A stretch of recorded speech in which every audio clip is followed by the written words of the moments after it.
evening. Welcome to the Wayne Westland Community School Board meeting. I would like to start our meeting with the Pledge of Allegiance by calling up Layla Holloway and Logan Tennant, representing Schreisser Elementary School.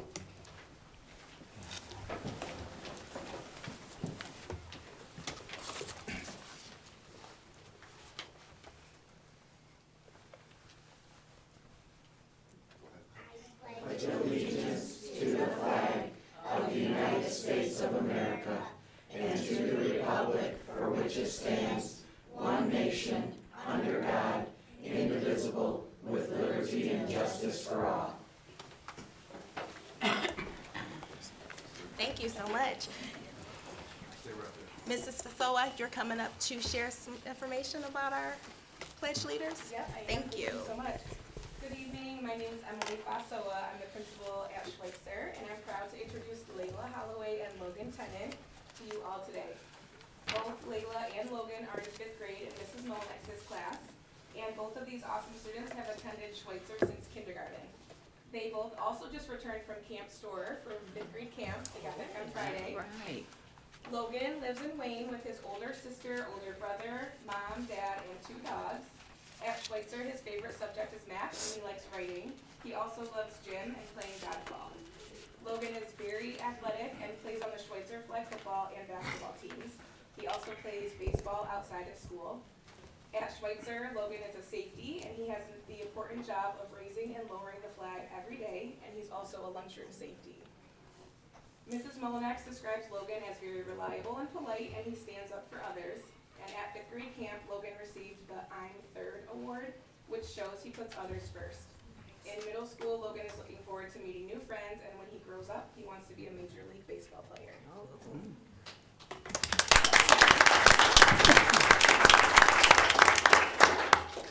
And this is Layla. She lives in Wayne with her mom.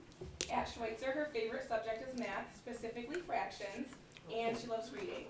She loved the new book that the class read from their new bookworms curriculum called Walk to Win. Layla also has a safety job for a second grade class where she helps the teacher every day. She's on student council, plays basketball, does dance, and attends Bible club. Mrs. Molinax describes Layla as helpful, reliable, and hardworking. She is a dedicated student representative on student council and works really hard on her schoolwork. In middle school, Layla is looking forward to making new friends. When she grows up, she wants to be a nail technician. And I'm so proud to have both of these students here today to say the Pledge of Allegiance and represent our school.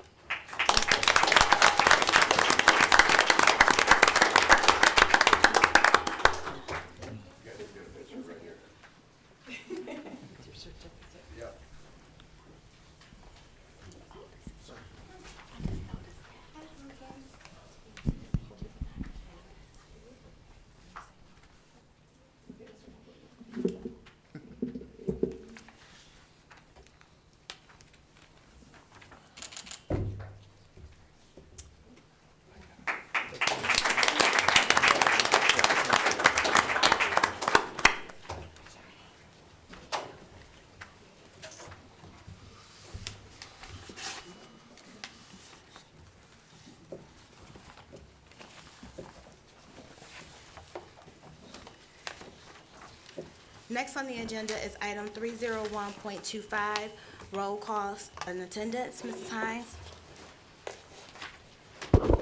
Mr. Ambrose, Present. Ms. Abney Mitchell, Present. Dr. Weaver, Present. Mr. Cox, Present. Ms. Hines, present, and Mr. Rashawn, Present. President May, Present. 7-0. Thank you so much. Next, we move into 302.25, recognitions and presentations. I will pass it over to Mrs. Curry. Thank you. Kelvin, do you mind stepping down here for a minute while I read something? Mom, you can come too if you'd like to.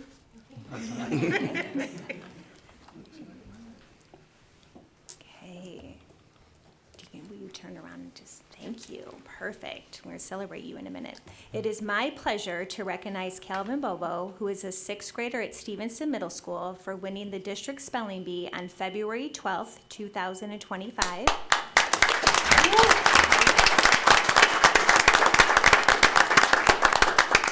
Calvin competed against 17 talented students from our 3 middle schools and emerged as the champion. We are very proud to present him with a certificate and a trophy in honor of his achievements. Congratulations, Kevin. Or Calvin, I'm sorry, Calvin.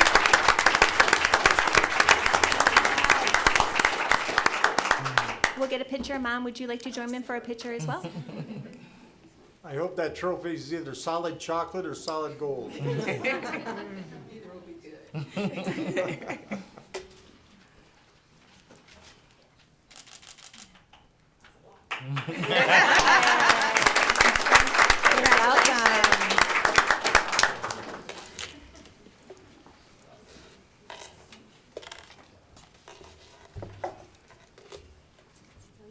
Oh, next is still me. Thank you. So next, I'd like to actually have Mrs. Fawnin come down, and she has a presentation. It was something very exciting, actually.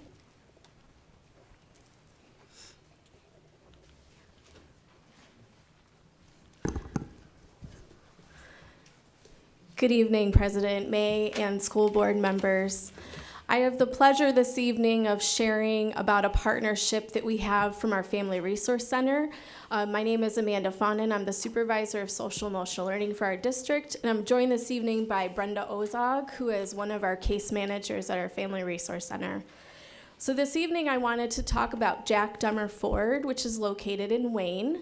They have been supporting our Family Resource Center for the past 10 years. As you can see through these photos, every fall they do a very large donation of school supplies for students in need through our Family Resource Center so that they can be prepared and ready for school and to learn. They have also given a monetary donation every fall, around $1,000. And so this fall, that's what that picture is right there. This fall was that donation. But I got a call from Paula Hunt, who is here this evening. Actually, I'd like to ask my Jack Dummer friends. Here this evening is Rob Dummer, Paula Hunt, Eric Priest, Richard Wolf, and Chris McPeak. If you guys could join me up here at the podium, I'd like to recognize you. But they had given me a call, Paula did, and said if I could come to the dealership because they had a surprise for us. And honestly, I was thinking, like, wait a minute, they already made their donation that they normally do every fall. And so when I got there with interim superintendent Jennifer Curry, we were very overcome and just so appreciative for this very generous donation from Jack Dummer. So if you guys could lift up your check, they donated $10,000.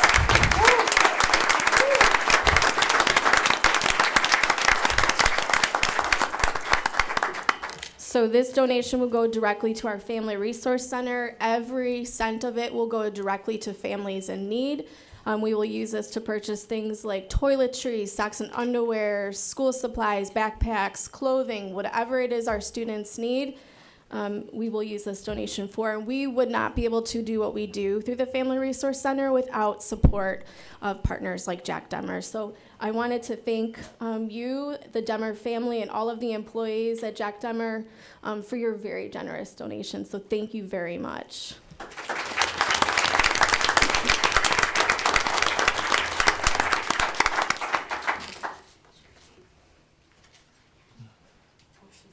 Thank you so very much. Thank you. Yeah, there you go.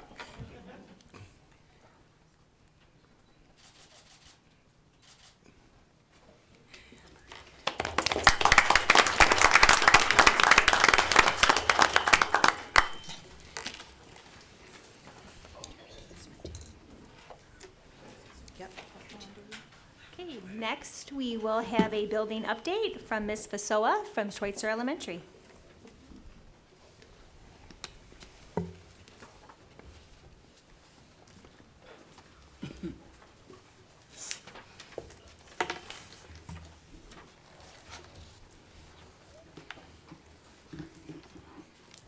Good evening again, everyone. My name is Emily Fasoa, principal at Schweitzer Elementary School, and thank you for inviting me to share details about Schweitzer Elementary and highlight what makes our school so special. At Schweitzer,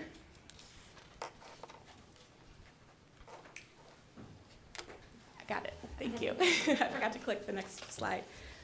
At Schweitzer, our mascot, the Stinger, represents the hard work and positive spirit of our students, and our school colors of black and yellow reflect the pride and energy that we bring to everything we do. We are committed to fostering a positive and supportive environment with clear behavior expectations for all students. Be safe, be respectful, be responsible. Schweitzer's student demographics include a grade level breakdown of 59 kindergartners, 72 first graders, 77 second graders, 68 third graders, 64 fourth graders, and 63 fifth grade students. A total of 404 students, with 24% receiving special education services, 1.5% multilingual students, and a diverse ethnic representation, including 27.5% African American, 58.3% Caucasian, 6% Hispanic, 1.5% Middle Eastern, 6.5% multi-ethnic, and 0.2% Native American.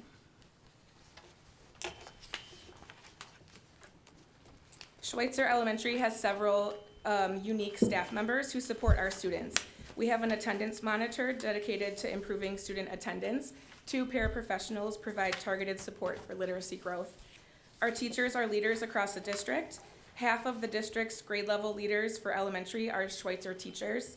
4 of our educators are also graduates of the Galileo Institute for Teacher Leadership. Schweitzer staff also lead in specialized areas. We have the activities coordinator for K-5 athletics, our physical education teacher. Our occupational therapist serves as department head, and our speech and language pathologist also leads their department. Many of our staff have been dedicated to Schweitzer for years. 60% have been here for over 5 years, and 17 staff members have worked in Wayne Westland for more than 20 years. Together, our staff bring a wealth of experience. Collectively, they have served 352 years at Schweitzer and 625 years in Wayne Westland collectively. And the most fun fact about Schweitzer is we have 11 Wayne Westland graduates from John Glenn and Wayne Memorial High School. We're deeply connected through the community, and they've come full circle, giving back to the district that helped shape them. And Miss Horton is in the front row. She's that third picture of her senior picture right there too. Oh, and Steve Barber, who's at Wayne Memorial now, with his wife Jean Barber, who works at Schweitzer. Their high school picture. I didn't know you'd be here tonight, Mr. Barber. At Schweitzer, building and maintaining strong, positive relationships with students is key to our success, supported by daily greetings, community building activities, restorative practices, emotional support groups, social skills lessons, and proactive strategies like calm down areas and check-in, check-out. Our student-centered approach focuses on building strong, positive relationships, creating a supportive environment that boosts academic success, behavior, and attendance, making Schweitzer a great place to be. On average, our daily attendance rate is 90%. We celebrate attendance throughout the year to keep students motivated. Our attendance has improved from 87% in December to 92% in February. After 112 days of school, 5 students have perfect attendance, and additionally 21 students have missed 2 or fewer days. We're proud of all of their dedication to coming to school. Schweitzer students are demonstrating solid academic growth, with 49% meeting their NWEA growth goal from fall to winter this year. In reading, 49% growth, and in math, 51%. Because the NWEA is a normed referenced assessment, this means our students' progress aligns with national expectations, where roughly half of students reach their target and half do not. However, this does not mean the other 50% did not show growth. Many still made meaningful progress even if they didn't hit their specific growth goal. At Schweitzer, our PBIS program creates a positive and supportive school culture by reinforcing good behavior, teaching clear expectations, and providing daily goal setting through check-in, check-out. We also focus on social emotional learning, restorative practices, calm down spaces, peer mentoring, and strong family engagement to help students grow academically and emotionally. Schweitzer students enjoy a wide range of enriching experiences, from hands-on learning at the STEM Center at John Glenn to exciting field trips to the zoo, Greenfield Village, and the Ford Rouge plant. Many of our classes walk to the State Wayne Theater for a community-based field trip. They also participate in school traditions like the Stinger Sprint Fun Run, Trunk or Treat, and kindergarten plays, as well as athletics, music performances, and community events that make their school years unforgettable.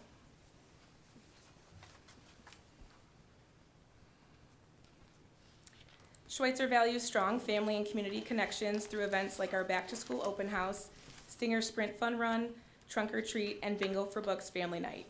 We have our Bingo for Books event this week, actually on Wednesday for this year, and we also engage parents through Literacy Parent University, Popcorn Days, the Ice Cream Social, and volunteer opportunities in the classrooms as crossing guards and for fundraisers.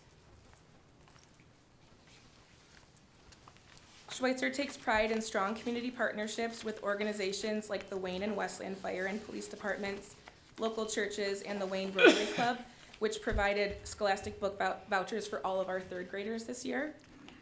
Our students also develop leadership skills through student council, service squad, safety patrol, classroom leadership roles, and participation in daily announcements.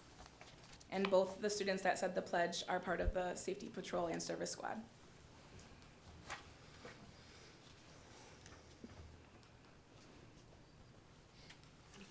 There we go. Schweitzer Student Council is making a difference. They collected donations for the Michigan Humane Society, provided winter essentials through the Giving Tree, and raised funds for California fire victims with a penny war. Students also started a pen pal program with American House residents, building connections through letter writing before meeting them in person this spring.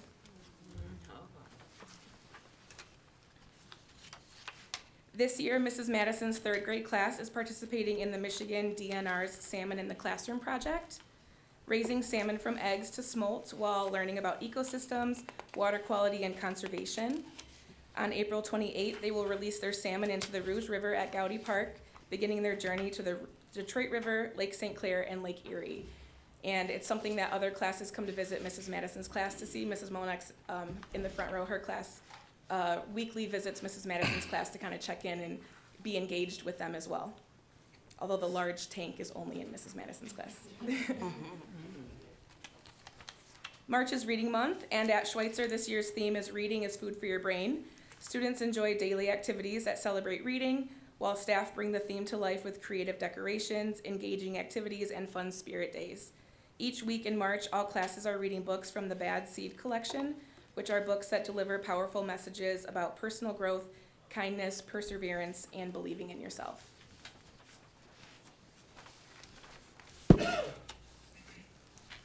So, in conclusion, Schweitzer, we are dedicated to fostering growth, achievement, and community, and we're proud of the progress that we've made this year. Thank you to the board for your time and support, and are there any questions? Thank you. Are there any questions from any board members? Yes, Mrs. Holmes. So I'd like to say you guys are doing an amazing job, and since March is Reading Month, like if we want to come read to the kids, like how will we set that up? Absolutely, we would love to have you. You could just show up. We will always find a spot for you. Or if you want to schedule it, you could just call the office and we could find so if you were looking for a specific grade level or anything like that, we would make sure to connect you with that. Thank you. We'd love to have you. Thank you. Mr. Cox? On the slide that said 5 kids had perfect attendance, there was only 4 kids in the picture. There was. Was the 5th kid? No, that is a mixture of perfect attendance and nearly perfect Oh, I see. attendance. It was a group of students I found that were having lunch, like it was their lunch period, so I grabbed those kids I for thought the I picture. caught you. No. Nope. I promise those 5 were there at school that day. Are there any other questions or comments? Okay. Well, no, okay. I would just like to say, thank you for your presentation. Very impressed with the community involvement that the kids are engaged in, as well as the attendance, and it just feels like it looks and feels like a fun place to be. So thank you for all that you and your staff do. And I do have one follow-up question in regards to the NWEA. If you don't know this, you can get back with me, but just the number of students that were proficient in both reading and in math on the NWEA. Absolutely, I don't have those numbers, but Okay. I will follow up with you. Thank The you. chart was about growth, but I can look Right, at right. achievement for sure. Yep, thank you. Yep, I'll send that to you. Thank you so much. Thank you. Thank you. Next up, we have a building update from the Wayne Memorial High School administration team.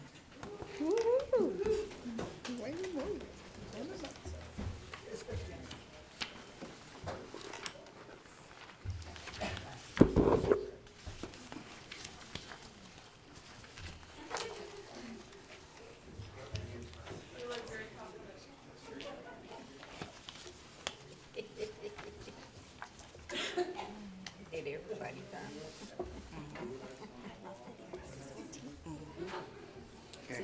Now put me in charge of technology. Good evening, everyone. Good evening. Thank you for having us. It's an honor to be here with you tonight. We have, I am Corey Gildersleeve, the principal, proud principal, Wayne Memorial High School. And I'm joined tonight by my administrative team, Assistant Principal Steve Barber, Assistant Principal Amanda Roski, Assistant Principal John Ross, and Athletic Director, Assistant Principal Mr. Mark Woodson. And Woody, I want to say real quick before we get going, seeing Barber in that Wayne jersey, we got to find out if he's got any eligibility left. We need that on our front line, for sure. Okay. Oh, you have to get, See, that's why I didn't want to do it. yeah, take a couple steps up, and there you go. Thank you. Our school demographics, we have 319 freshmen, 336 sophomores, 282 juniors, and 258 seniors for 1,206 scholars in our building. 58.8% are economically disadvantaged.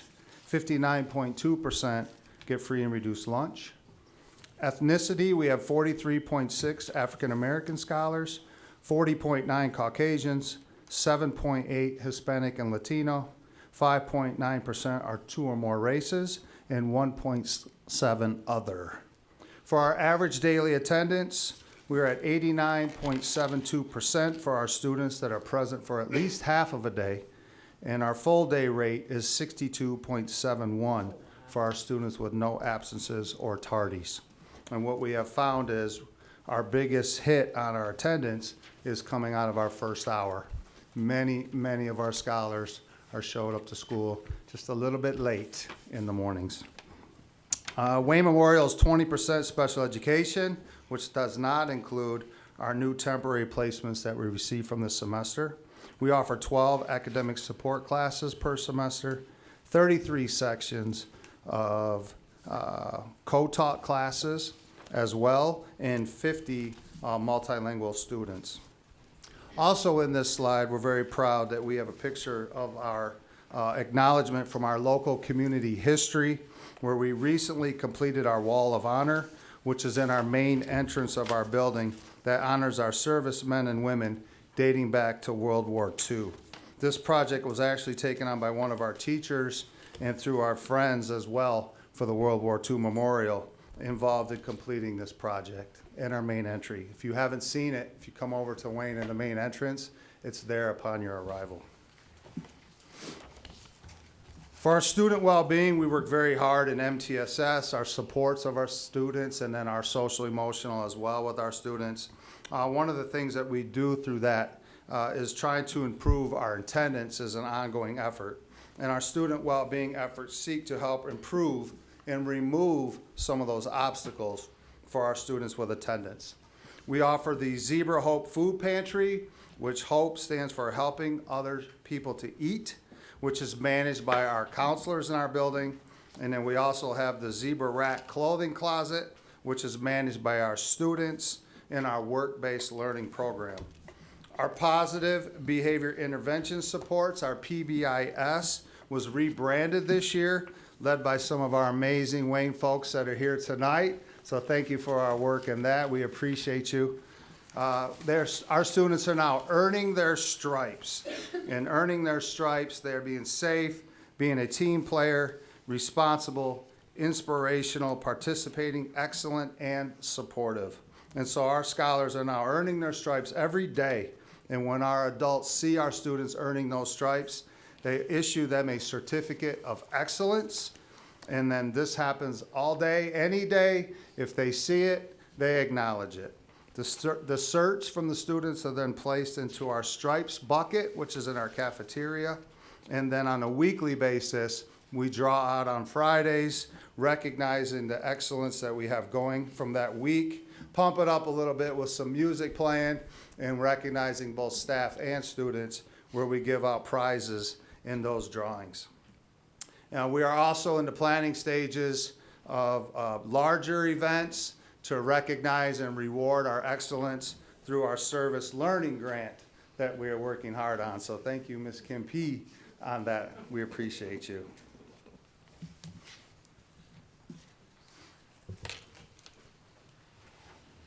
Hello, I'm here to share with you a little bit about some of our student leadership groups.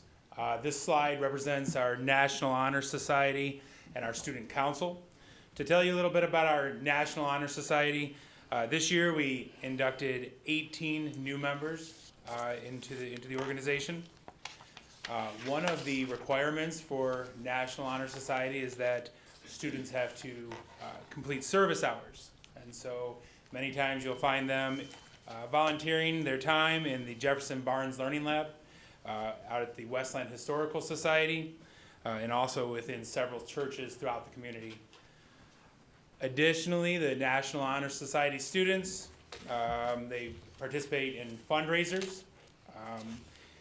Most recently, they completed a fundraiser for the American Heart Association.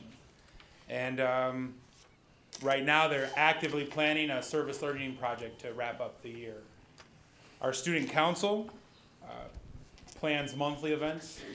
In October, just to highlight a few, in October they did the Spooktacular event, which is a community outreach program event. Over 100 families attended Wayne Memorial, and they trick-or-treated throughout the hallways. They also got to do some cookie decorating, make some crafts. There was a haunted house.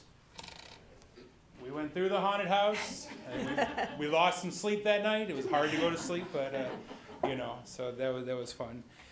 In November, they hosted Matt Alley from MASSP, and there was a leadership conference, and they learned about team building skills. They also helped develop their mission for their organization. In December, the Student Council traveled to Walker Winter Elementary for their annual holiday party, and met with the students, took gifts to the students, and did different activities with them. From what I hear, Santa even showed up this year. So, just looking forward at the rest of the year, they're still planning monthly events, just like this. Another program we have at Wayne Memorial is Champions of Wayne. Champions of Wayne is a program where students are partnered with a mentor. Working with their mentor, they set a goal, an academic goal. And then meet with that mentor throughout the semester to make sure they're on track to meet their goal. And then at the end of each semester, a celebration is held to recognize the students who made their goal. So you can kind of see on the slide there some of the data surrounding the improvement that students have made as a result of this Champions of Wayne program. One thing they definitely want to do is acknowledge all of their partners who are Wayne Memorial alumni that enable the program to keep going.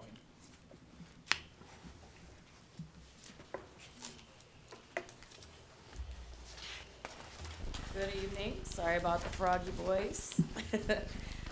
My name is Amanda Rosky, one of the assistant principals as well. I'm going to talk about our Bright Futures program. It has three main focus areas. They aim to establish a caring and supportive and inclusive community for the students to be able to engage in after school.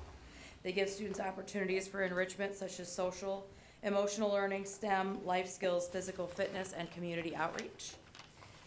They also emphasize youth leadership by having students run large parts of the program, including the Youth Advisory Board that makes high-level decisions about the program. In the past 3 years, we've had students engage in youth-driven spaces through the Neutral Zone. They also work with the EMU Youth-Driven Spaces Collaborative as well, participating in hiring committee and interview to select staff, peer mediation, and enlist a variety of community partnerships to run enrichment activities such as coding, game design, stage combat, inclusive sex health education, rocketry, and other science and engineering topics. Sorry. Upward Bound is excited to have attained all of their approved federal objectives for the 2024 annual performance report. Another one of our amazing programs that supports our students within the building and in the community. They focus on academic performance, the GPA, their performance on standardized tests, and secondary school retention. They're especially proud that in 2024, their students achieved objectives in high school graduation, so the class of 2024 had a 100% graduation rate for Upward Bound. Post-secondary enrollment, 91% of our Upward Bound graduates began a degree in the program in the fall of 2024. Post-secondary education completion for the class of 2018 was 75% of the cohort had a degree conferred within 6 years. Upward Bound students supported our community by totaling 1,700 service hours in 2024. They also earned $10.5 million in college scholarships and grants. Upward Bound students received scholarships for summer of 2024 to attend the 4 dozen external summer programs, including the ACLU, National Advocacy Institute in Washington, the William and Mary Pre-College Program in American History, Michigan Supreme Court Exploring Careers in the Law, Caminos al Futuro at George Washington University, and Michigan Ross Summer Business Academy. The Upward Bound class of 2025 has already received over 280 college acceptances and millions in scholarships. This class includes 2 Telluride Association Summer Scholars, a Bezos Scholar, a Horatio Alger Scholar, and 2 Gates Scholarship semifinalists. And the rest of them will be announced soon. Thank you.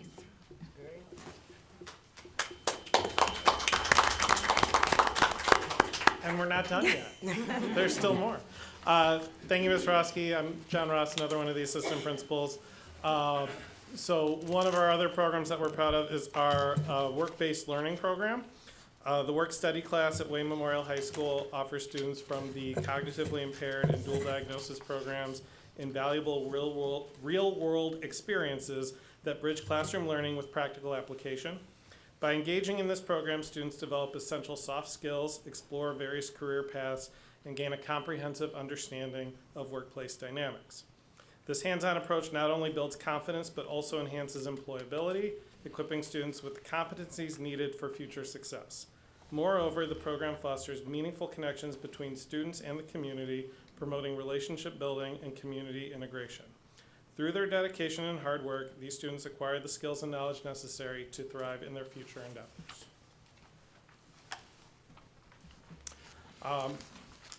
So I come to these and I pay attention, and people like to come and brag about Salmon in the Classroom. We are the OG Salmon in the Classroom school. It's been running for 4 years at Wayne Memorial.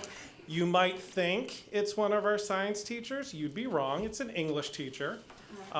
He does an excellent job of integrating this into his curriculum. His English classes have been monitoring the salinity levels in the Rouge River for several years. And I believe he uses that as part of a persuasive writing assignment to local legislators, advising them on policy that they should enact environmentally. Back in September, the Accelerated 10 English class spent half a day sailing on the Detroit River. They learned about the cultural and ecological history, as well as picked up some sailing skills. There we go. We also have our art club. Art club meets for 90 minutes a week, hosted by Wayne Memorial's 3 art teachers, and consistently serves between 30 and 35 students. They have 2 annual art shows. Students display and sell their work. There are interactive displays for guests. The spring art show will be on April 17th from 5 to 7 p.m. We are inviting the board and the community out to that event if anyone's interested. For the past 2 years, club members have been awarded the opportunity to have their artwork appear in the Wayne County High School Art Exhibition hosted by the Detroit Institute of Art. Art Club has collaborated with our Performing Arts program to create props for theatrical productions. There's a couple pieces up there that were used in our school plays. as well as that giant hourglass you see was part of marching band's performance, I believe, this past year. And next we have Mr. Whitson.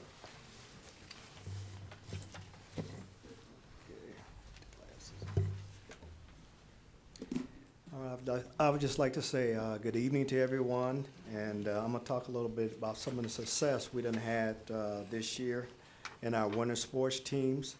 But before I do that, I just would like to just say thank you, each and every one of you board members, Mrs. Curry, you and your team and your staff for giving us support that we needed for our coaches and our kids to be successful. Because without your support and backing, we wouldn't have the opportunity to travel to other states to compete against other teams in other states for our kids. The facilities we have are not short of the best that our kids could participate in, and I just want to thank you all again, because if it wasn't for you, we wouldn't have the success that we do at Wayne Memorial, athletics as well as academically, and just thank you all. I want to talk a little bit about some of our teams. First, I want to talk about our boys bowling team. They made it to the states this year, and they wind up to the Final Four, which is awesome. I know a couple of years ago they did win the state championship, but we came very close this year, but they did make it to the Final Four. Want to talk about one of our sophomores, Lyman Derrick. He won the individual state championship this year, so we're looking forward to him coming back the next 2 years and continuing to get better and better. So that's a great accomplishment for that young man. I want to talk about Coach Christina Day. She's our bowling coach for the boys and the girls team. She was named Division I Boys Coach of the Year by the Bowling Coaches Association. They just had a phenomenal year. And again, a lot of those kids are coming back, so we are expecting more and better, bigger things next year. I want to talk about wrestling. We had 2 young ladies this year, Mariah Simpson and Lupe Shapiro. They both qualified for the state finals this year at Ford Field. First time in Wayne Memorial history had we ever had young ladies to qualify for the state tournament. So that was a big accomplishment for those young ladies in our women's wrestling program. Also, I'd like to talk about Coach Dave Coble. He's our boys' coach as well as the girls' coach. He was named this year to the Regional Coach of the Year by the Michigan Wrestling Association Coaches Association. And as you know, there's no greater honor, I feel, than being named to that type of position by your own peer. So that was a great accomplishment by Coach Dave Coble. I want to talk a little bit about a basketball team before I talk about our boys and girls, but I do want to say something about our unified boys and girls co-op team that we had with John Glenn this year. They had a lot of success. They were in the top 3 this year. And we know when we're talking about unified basketball, it's not about the wins and losses. It's more about those kids competing and having those opportunities to play basketball, because those some of the experience they experience out on the court, they will remember for the rest of their lives, and their parents as so. So it's a great opportunity. I don't know if you ever had a chance to come out and see a unified basketball program, but if you can next year, just come out. It's amazing. The parents are there. The kids are just so exciting if they score basketball. But that's a great thing we do for our unified kids. So we want to continue to keep supporting that. Now I want to talk about our boys and girls basketball team. Both teams were named, they won the KAL division this year. The boys and the girls won the district and regionals. And the boys last week also won their quarterfinal games. And tomorrow, hopefully the girls can win their quarterfinal game, which they will be playing tomorrow night at the University of Detroit Mercy University. The boys team, as we know, this past weekend, they was a state finals runner-up. They ran against a great team, and East Lansing, but our boys held up heads up high, and they competed really hard, and we are so proud of those young men, because a lot of people didn't even think we would be there at that. So that was a great accomplishment. We had a big welcome reception for those guys this past Saturday. The mayor came out and spoke to them, so it was a great thing. And they told us from Coach Brooks that they wanted me to thank you all for your support and everything that they accomplished this year. As I mentioned, the girls will be meeting tomorrow, and hopefully, like I said, they can get a win tomorrow night in the quarterfinals. We playing against Tempest Bedford, and then we were repeating the same thing that the boys just did this past weekend. This Friday, we will be going back up to East Lansing, competing in the semi-finals on Friday afternoon. And last, I want to talk about the girls' basketball. We did have a senior, Colleen Bryant. She is a finalist for the Miss Basketball this year, so we're wishing her well in that journey, and hopefully maybe she can come home with that honor as Miss Basketball. Okay. And last thing, I do want to talk about two of our young men on the basketball team, Jaylon Allen as well as Carlos Medlock. Both are juniors, but both of those young men scored over 1,000 points this year for their total career scoring. And the good thing about that, we both have them both coming back next year. So that was a great accomplishment to score over 1,000 points in one season when you have two players doing that. So that was a great tribute to those young men. Okay, pretty much that's it. I just wanted to wrap that up right quick with our winter sports season, and right now we are in the spring season, so we started practice last week, so that's underway right now, and we're hoping for big and better things from those student athletes as well. I want to talk a little bit about our band right now. I have that duty to talk about them. As of right now, we have 137 current enrolled in music courses throughout the school day. We have 70 members in the marching band. One of the few programs in Michigan to offer both band and orchestra courses. They qualify for the MCBA, Michigan Competent Band Association State Championships at Ford Field for the past 2 years. That is a great accomplishment for the band and Coach Meddy, what he's doing with those kids. They perform at the national anthem. They have performed the national anthem for the Detroit Tigers twice in the last couple of years. They consist in first division ranking in the MSBOA Marching Band and Band Orchestra Festival. They have host site for the District 12 MSBOA Band and Orchestra Festival annual, serving as performance site for 10 to 12 schools across Wayne County. They have partnered with the Wayne Rotary Club to launch for the Love and Music Instrument Donation and Repair Project. And lastly, they did host a district concert last Thursday night. It was a great success, and they had a great turnout last Thursday night at the spring concert performance. Again, I just want to thank you, continue all your support, and we appreciate you all so much. Thank you. Thank you.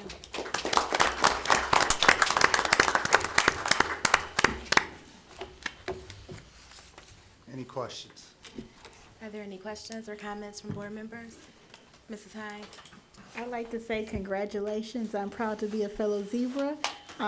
It's just nice, like I was able to be an upper bound in high school, and it's life-changing, that program. We were able to go to Toronto, we went to Martha's Vineyard, and even like my degree in criminal justice, they had a criminal justice camp, through the upper bound, that I was able to, be successful. So these programs are amazing. I appreciate you guys' hard work. I'm super excited about the teams. We've been, really promoting it on our social medias, and just the excitement, even like in the newspapers and stuff. I've been seeing different things with the state of Michigan, congratulating Wayne Memorial, and it's just been phenomenal. So thank you so much for your support.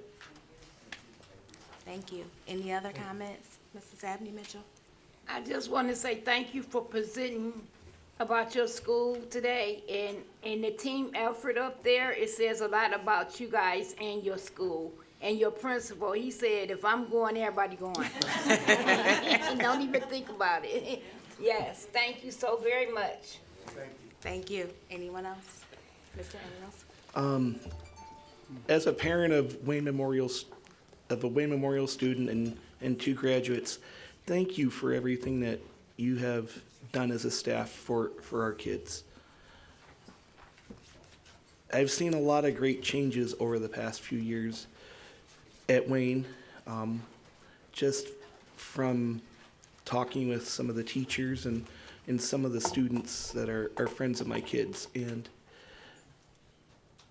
when we first started going to Wayne, I think my son's first year, it was just over $5 million in scholarships that was awarded to our students. And to see that grow over the years speaks a lot to the hard work that our staff there has put in educating our children. Thank you. Yes. Anyone else? Mr. Cox, is your hand up? No? Yes. Nope. Thank you, everyone. Thank you. Yes, I'm sorry, Mr. Rashawn, I didn't see you.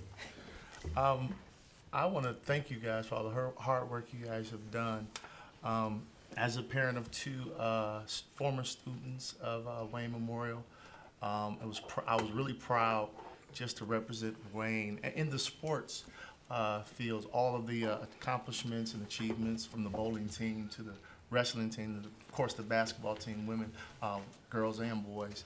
I have one question about that, because we have so much momentum with our sports team statewide. I had family calling me like, "Hey, aren't you a part of Wayne Westland?" I said, "Absolutely." Come down to East Lansing. I was able to attend last 4 games from at the school to UAD to both days in East Lansing. I stayed over, got a hotel, said I'm gonna be here bright and early for our students, just to sit with the students, cheer with the students. I even felt like a student. I said, let me calm down, I'm a board member. Have some dignity. I'm cheering.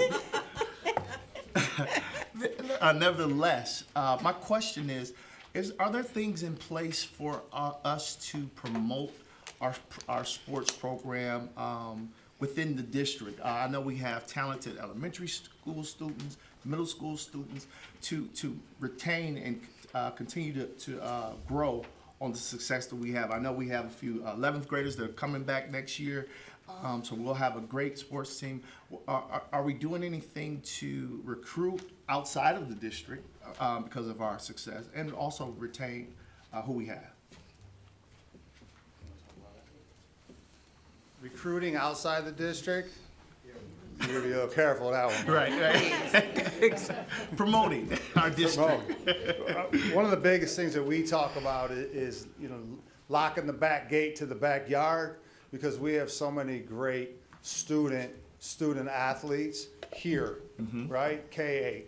And so we can make sure that our coaches that are running these phenomenal programs are getting into the elementaries, getting into the middle schools, and we can make sure that our folks aren't sneaking out the back door, right? That they're going to continue to come up through our Wayne Westland schools and our programs, and then come right up into Wayne Memorial. And we're very proud of the fact that we don't have a lot of those types of outside transfers coming in, right? Because our coaches are working so hard with our elementaries and middles and building those programs, so you can see that consistency and stability that our kids are homegrown kids, right? And so we're very proud of that fact as well.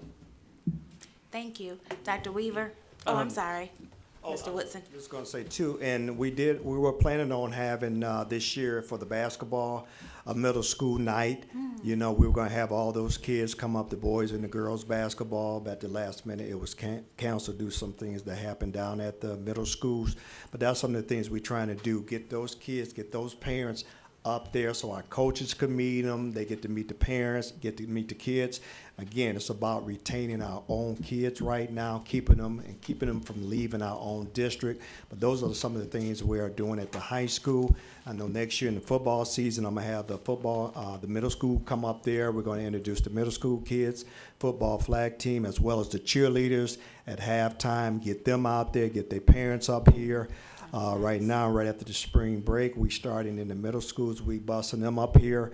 We're gonna have them working out with our football team, football coaches, and strength and conditioning program right now. So those are some of the things we have in place, and we're gonna continue to keep getting better and growing on there. But recruiting our own kids, more so in our parents. We do it like on those basketballs on the Saturday elementary. We do have our coaches going down there, again, talking to those kids, getting to meet those parents, having them up there, seeing our facilities and so forth. And we planning on a big thing in August. What's that? We're gonna have all them up here when that, what's that? Yeah, we're gonna have a kickoff in August, have all those tie in to our orientation, you know, with our kids and their parents in August, and have them coming up there taking tours of our athletic facilities and throughout the building, yeah, an open house and so forth. But yep, those are some things we are working on right now, putting those things in place. Again, thanks. Thank you. Dr. Weaver? Thank you for your wonderful presentation this evening. Just very quickly, could you tell us just a little bit more about the Earning Your Stripes program? I thought that was very unique.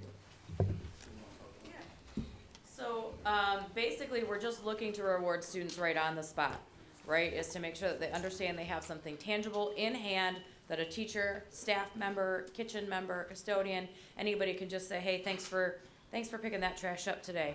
Thanks for helping out your classmate today, whatever that might look like, and it's across the board. Anybody can hand them out. You can get as many as you want in a day, and really just looking to reinforce and reward our students for doing good every single day. Thank you. So, absolutely. Thank you. Ms. Lalana Abney Mitchell? I had a question, Mark. It was about the attendance. You said that is a challenge with the students getting there on time in the AM. So is there any way, anything that we can do to support you guys, or what you guys have in place to try to nip that in the bud? So some of the challenges that we have is we have quite a few students that are school choice. And oftentimes when I go to truancy court and I'm working with the courts and with Wayne Youth Services, it is students that are out of district that are coming in because their home district is not kind of what they're looking for. So really just trying to figure out what those barriers are. And some students that don't actually know about the bus or don't understand how to access that information. So really true, just trying to partnership with our students and our families so that they don't have those barriers, and that they understand the value of that education, because every single class period counts. And as we all know, in high school that gets a little bit tricky because they're kind of used to moving through school and school. So really just trying to figure out how to support them and removing barriers and making connections for them to get them to school. Asking, right? Asking them why. Well, if there's anything that we can do to support you, let us know. And my other question was, your seniors, 258, what are we looking at for graduation? Hopefully 258.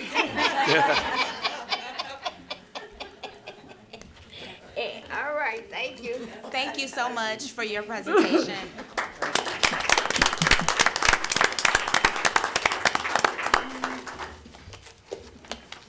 Next, we are moving to item 303.25, citizens' comments on agenda items.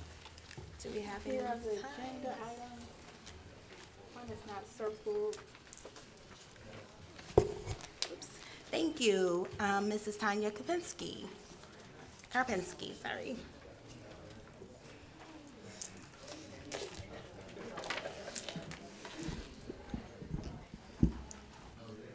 Good evening. I'm here tonight on behalf of the Wayne Westland MEA unions to express our support of entering into contract negotiations for the appointment of Acting Superintendent Jen Curry as the permanent superintendent of Wayne Westland Schools. For the past 9 months, she has led this district through challenging times, including critical contract negotiations and a significant financial crisis that are not far behind any of our memories. Throughout this period, Ms. Curry demonstrated unwavering dedication to the district, its employees, and most importantly, Wayne Westland students. Rather than seeking an outside candidate, we firmly believe that she has already proven to be a leader for our schools. Acting Superintendent Curry has not only provided stability, but has also worked collaboratively with our union leadership, engaging in monthly meetings with the leaders and frequent discussions to foster transparency, communication, and a shared vision for the future. We are hoping to see this continue as we move forward into our next round of negotiations for all of the support staff unions in Wayne Westland. As we reflect on the past, we recognize that the last two superintendent appointments did not yield the stability nor the progress that this district desperately needs. We know firsthand the challenges of bringing in an outside leader who may not be the right fit. At this time, we simply cannot afford to take another risk or additional time when we already have a proven leader who has demonstrated success, commitment, and a deep understanding of our district's needs. We urge the board to prioritize continuity and proven leadership by offering the permanent superintendent position to Ms. Jen Curry, with the same faith and confidence just a few short months ago that you offered to Ms. Claire in the CFO position for this district. We know that the future of our district is stronger with a leader who has already invested in this district and shown a desire and dedication to move forward with the staff, community, and students. Thank you for your time and consideration. Thank you.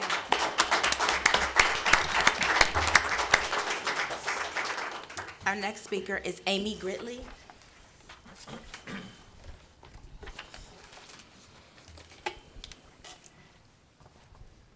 I just wanted to thank President May, board members, Ms. Curry, for letting me speak today. I am an employee of the district, and I was going over the agenda today, and I noticed that there was a thing to initiate a superintendent search. But I believe Ms. Curry has served as acting superintendent, then interim superintendent since June 5th, and has helped the district through the financial crisis, has led us through a cybersecurity attack, and has led us through finalizing the teacher contract, and it led us through healing as a district. But we are not done healing yet, and we need a leader to help us do that. She is dedicated to the students and the district and the staff. I think it would be best interest for the district if you would just promote Ms. Curry to the permanent superintendent at the very least, table the superintendent search and put out a survey asking all stakeholders if they seem to agree with how I believe that she would be best to serve as superintendent of the district, and not search for somebody that does not have the faith and dedication of this district in mind. So I just, over the past 10 months, her performance has showed that she should be our superintendent, and we shouldn't be searching elsewhere. Thanks. Thank you. Thank you. Next, we have Mrs. Sherry Grove.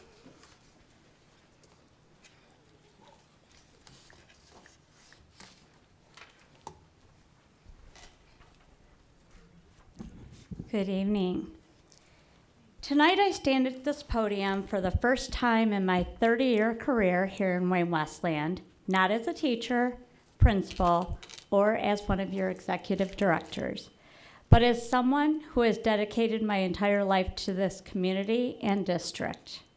I grew up in a tiny duplex in Norwayne across from Wayne Memorial. The high school my mom graduated from 20 years before I would ultimately graduate from John Glenn High School.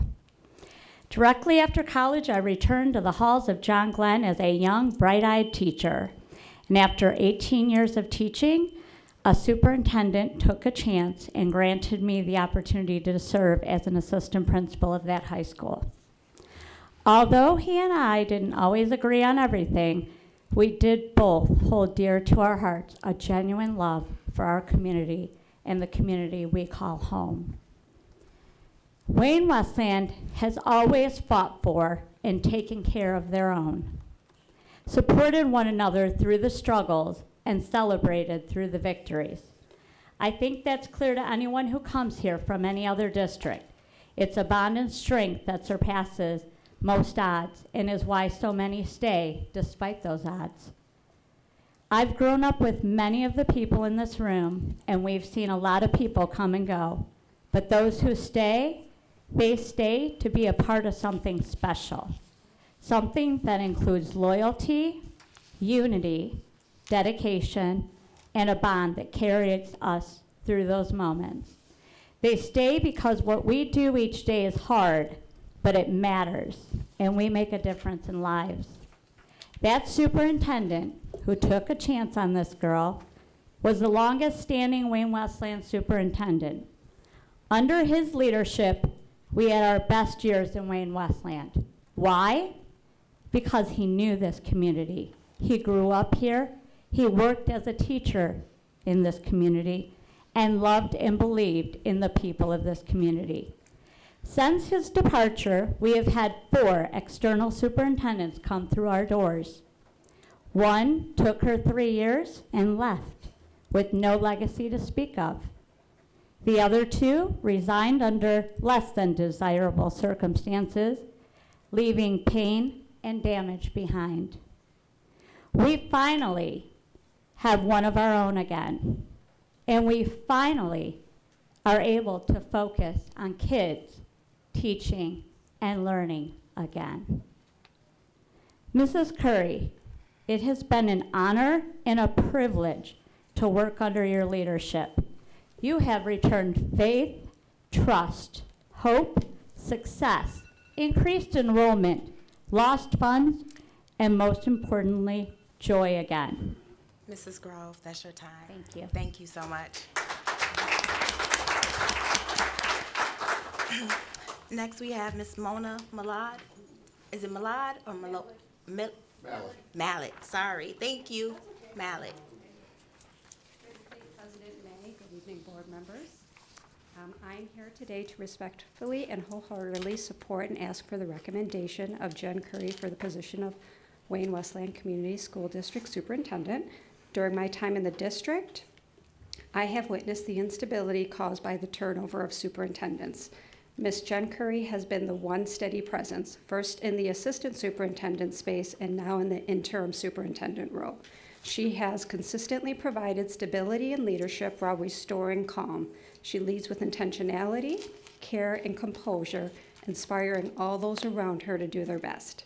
For this reason, I am speaking alongside those who have and will speak today in support of Ms. Curry. She has earned this opportunity, so again, I respectfully share my support for Jen Curry to be the next superintendent for Wayne Westland. Thank you. Thank you. Miss Nancy Schultz.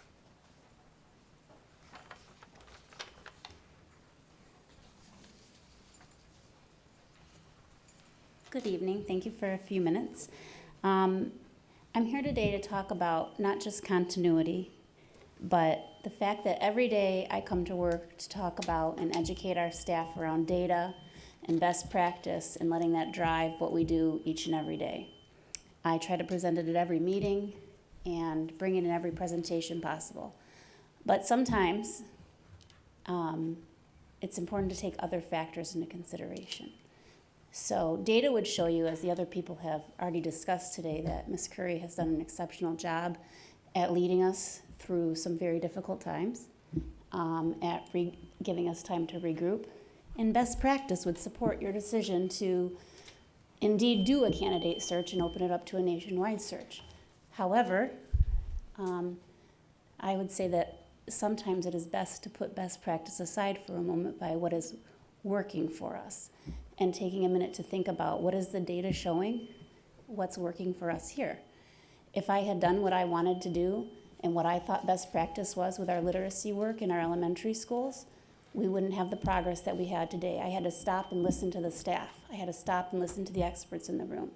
So my hope today is, and my request of you, is that you listen, not just to the people here tonight, but take a minute to listen and ask the staff and the community what it is that they're looking for, what it is that they want, as opposed to making that isolated decision, because sometimes once you open a path and go down a certain road, you can't always regroup that time that you've lost.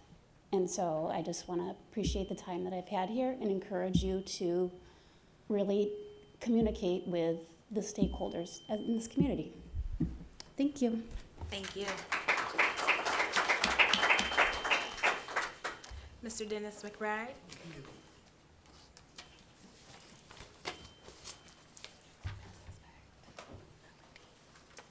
Hello, President May and Board. Thank you for allowing me to speak. I'm Dennis McBride, Wayne West End Central Office Administrative Association President. I'd like to state that on behalf of myself and our board, we are endorsing Jen Curry without the utmost respect and trust in the superintendent leadership position. She has taken the lead when the district was having significant struggles. Her leadership has calmed the tension between the community and the district, along with getting the district back on track. We feel the district Board of Education should see the asset we have in Ms. Curry and move forward with formally hiring her as a superintendent of Wayne Westland Community Schools. Thank you. Thank you.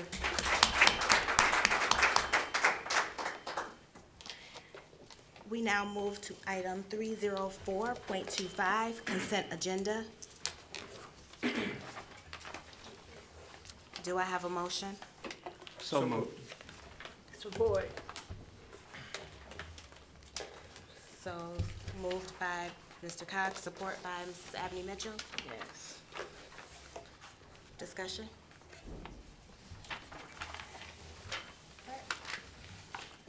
Ms. Hines, will you call the vote, please?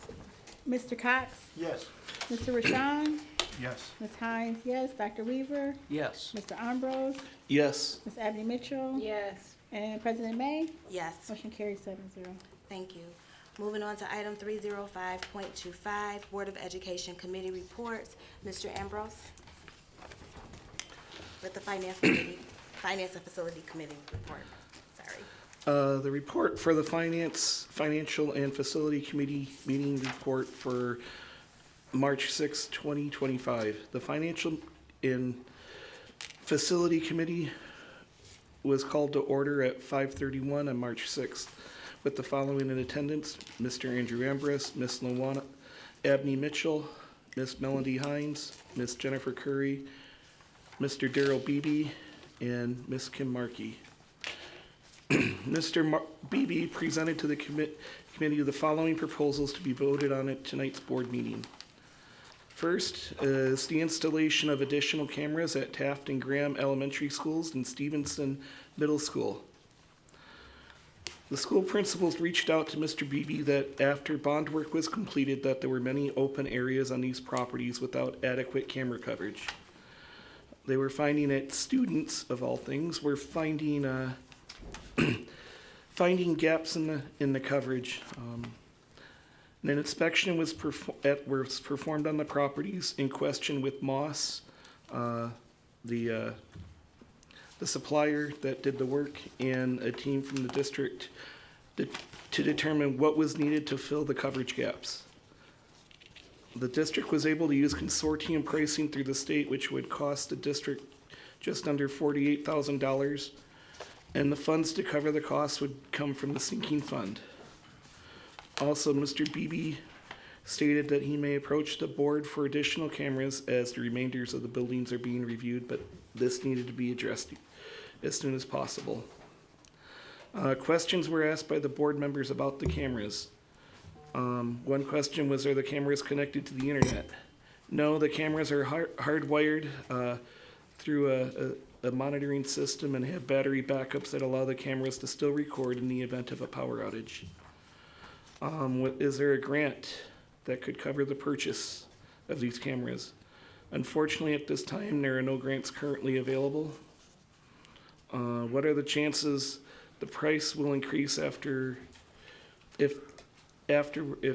board approved? The price is locked into consortium pricing, which was negotiated by the state. And how fast would installation start if the board approves? Installation would happen within a few weeks of our approval. The second topic Mr. Beebe talked to us about is the renewal of the Gentech Advantage support for licensing of our cameras and badging readers. The district looked at 3 different suppliers and he recommends Moss at a cost of approximately $29,000 with funding coming from the general fund. Mr. Beebe stated that with the district recovering from the recent cyber attack, that the district would be better served using Moss, the company currently providing the service. Going on to number 3. Updating our fiber optic cables within the district. Part of this funding would come from E-rate funding. We have until March to spend the funds that are allocated to us from the E-rate. And our technology department believes the best use of these funds is to replace some of the fiber optic cable lines, which are between 25 and 30 years old. Our E-rate funds would cover 85% of the costs within the district, and the district would cover the final 15%. The district received 2 bids, and Mr. Beebe recommends that the district approve AMCOM to do the work. The total cost with a contingency of $7,400 built in would be $154,824, where E-rate would cover $131,600, and the remainder, $23,223 would be paid through the general fund. Another discussion happened surrounding this quote and the possible cost increase. Mr. Beebe stated that AMCOM is required to honor the quote if approved by the board. Following Mr. Beebe, we had a discussion talking about our state aid report. New items within the state aid report was for February was local produce. This is a grant given to the district to get more locally sourced produce into our food service program. And that 147G funds will be reimbursed to our employees for overages paid in the retirement health care fund. The check register was reviewed, and expenses across all funds totaled just over $3.2 million for the month. And during the investment report, Ms. Curry stated that the interest rates are down on our MILLAF cash and our MILLAF max funds.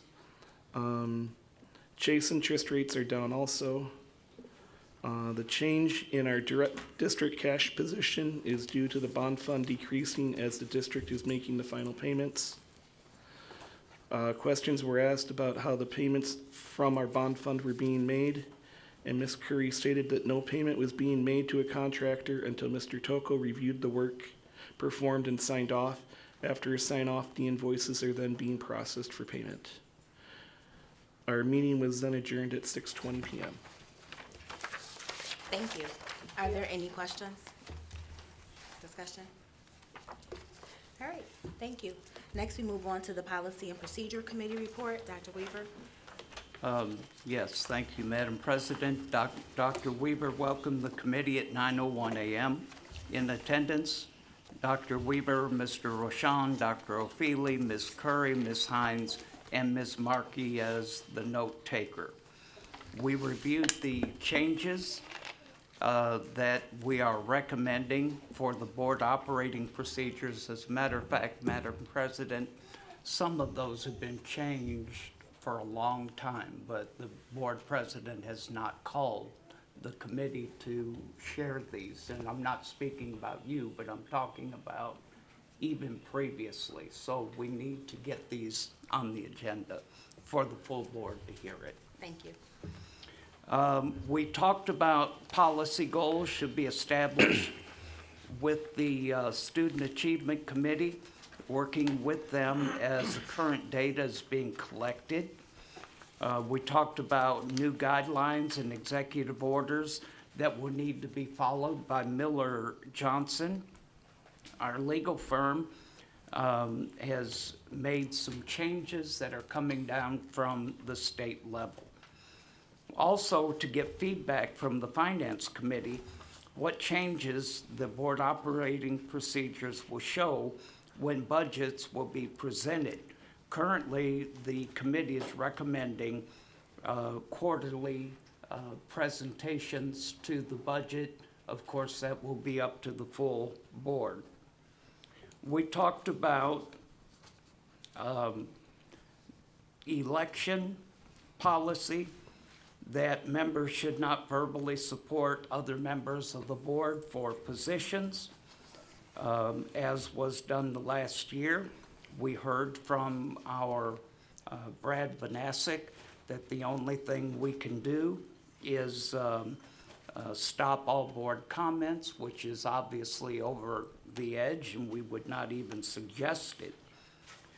So either we make a ruling about that, or it's open season for the next time. We talked about intra-county school of choice, that our all information should be received by the school designee with confirmed behavior history established. Our students are being brought in, and not necessarily the behaviors are known until they are in the district. And so we need to work on that. Major incidents must be defined with Mr. Bessick. The board suggested that we work on implementing a cell phone policy, usage policy, because Miller Johnson has told us that the state is coming up with something.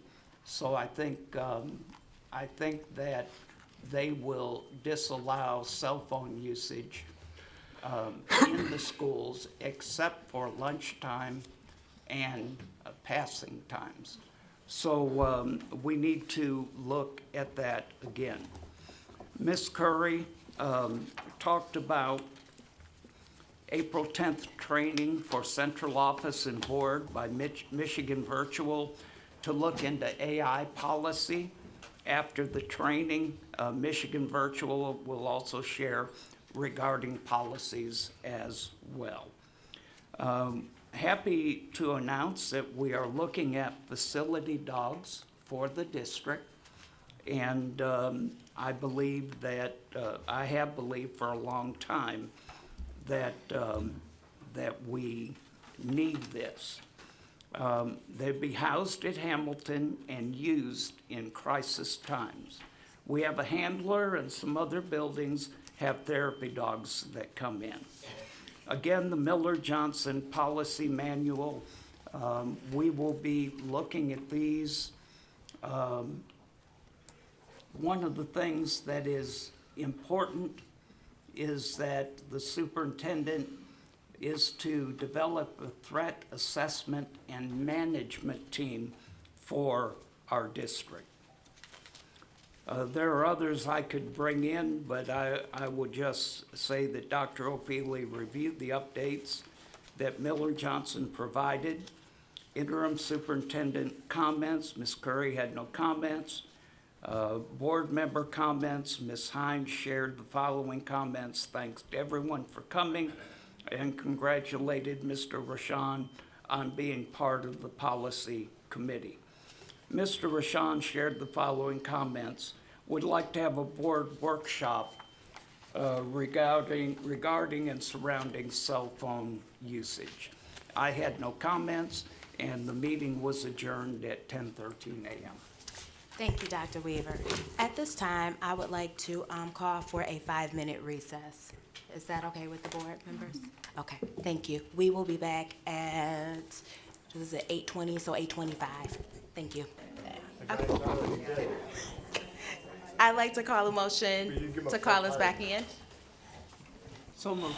Thank you, Dr. Weaver. Support? Thank you. All in favor? Aye. Awesome. Thank you. So, my apologies. We missed a citizen's comment for an agenda item. So I'd like to pause and go back for just a moment to allow Mrs. Sue Robinson to speak, please.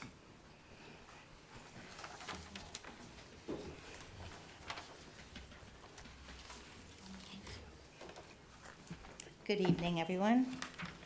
I'm an employee, but more importantly, a stakeholder in the community. Before I begin, I'm just going to go ahead and finish Mrs. Grove's last paragraph here. If you proceed with a superintendent search, you will lose Mrs. Curry as a potential candidate for our superintendent. You see, she has already interviewed for you, this community, our staff and students for the last 9 months. She stepped up in a worst of times and overcame those odds. It would be dishonorable to even consider asking her to go through the motions. Actions are evidence, and she has proven, as history continues to, that our best, strongest, and most successful leaders aren't sought out, but grown right here in the community they love and they believe and trust. I hope you will allow us to continue teaching, learning, and succeeding by instating Mrs. Curry in the position she has earned as superintendent of Wayne Westland Schools. Thank you. That's Mrs. Groves. In regards to the search for a new superintendent, if it is not a requirement, then I feel that Mrs. Curry has proven herself on many occasions that she is a perfect fit for our district. I began in the district in 1997 as a parapro. Back in 2007, I left to pursue a career as a Montessori teacher, retired from that, and came back as a Wayne Westland parapro once again. For the past 3 years since I have returned, I have witnessed our school district go from one of the lowest points to currently making a comeback. I feel this is 100% the result of Mrs. Curry's leadership and her dedication to our district. Her painstakingly dissection of each department and figuring out who or what is working and who or what is not working save valuable dollars. And her timeless meetings with not only employees but also the public has given our district back the respect we have lost. So I ask you, please look no further, as we have our superintendent right here. Thank you. Thank you. Our next agenda item is 306.25, review and approval of business and finance. Mr. O'Feely, we're looking at recommendation to install cameras at Taft Galloway, Stevenson, and PD Graham. Thank you, President May. As Daryl Beebe, Executive Director of Technology and Innovation, presented at the March 6, 2025 Finance Committee meeting, the district would like board approval to fund security camera installation at Taft, Galloway, Stevenson, and PD Graham. I recommend that the Board of Education approve the payment of $47,989.35 to Moss Technologies, which will be covered by the sinking fund to ensure comprehensive monitoring and the safety of our students and staff. There is no impact on the district's general fund. Thank you for your consideration. Recommend approval. Support.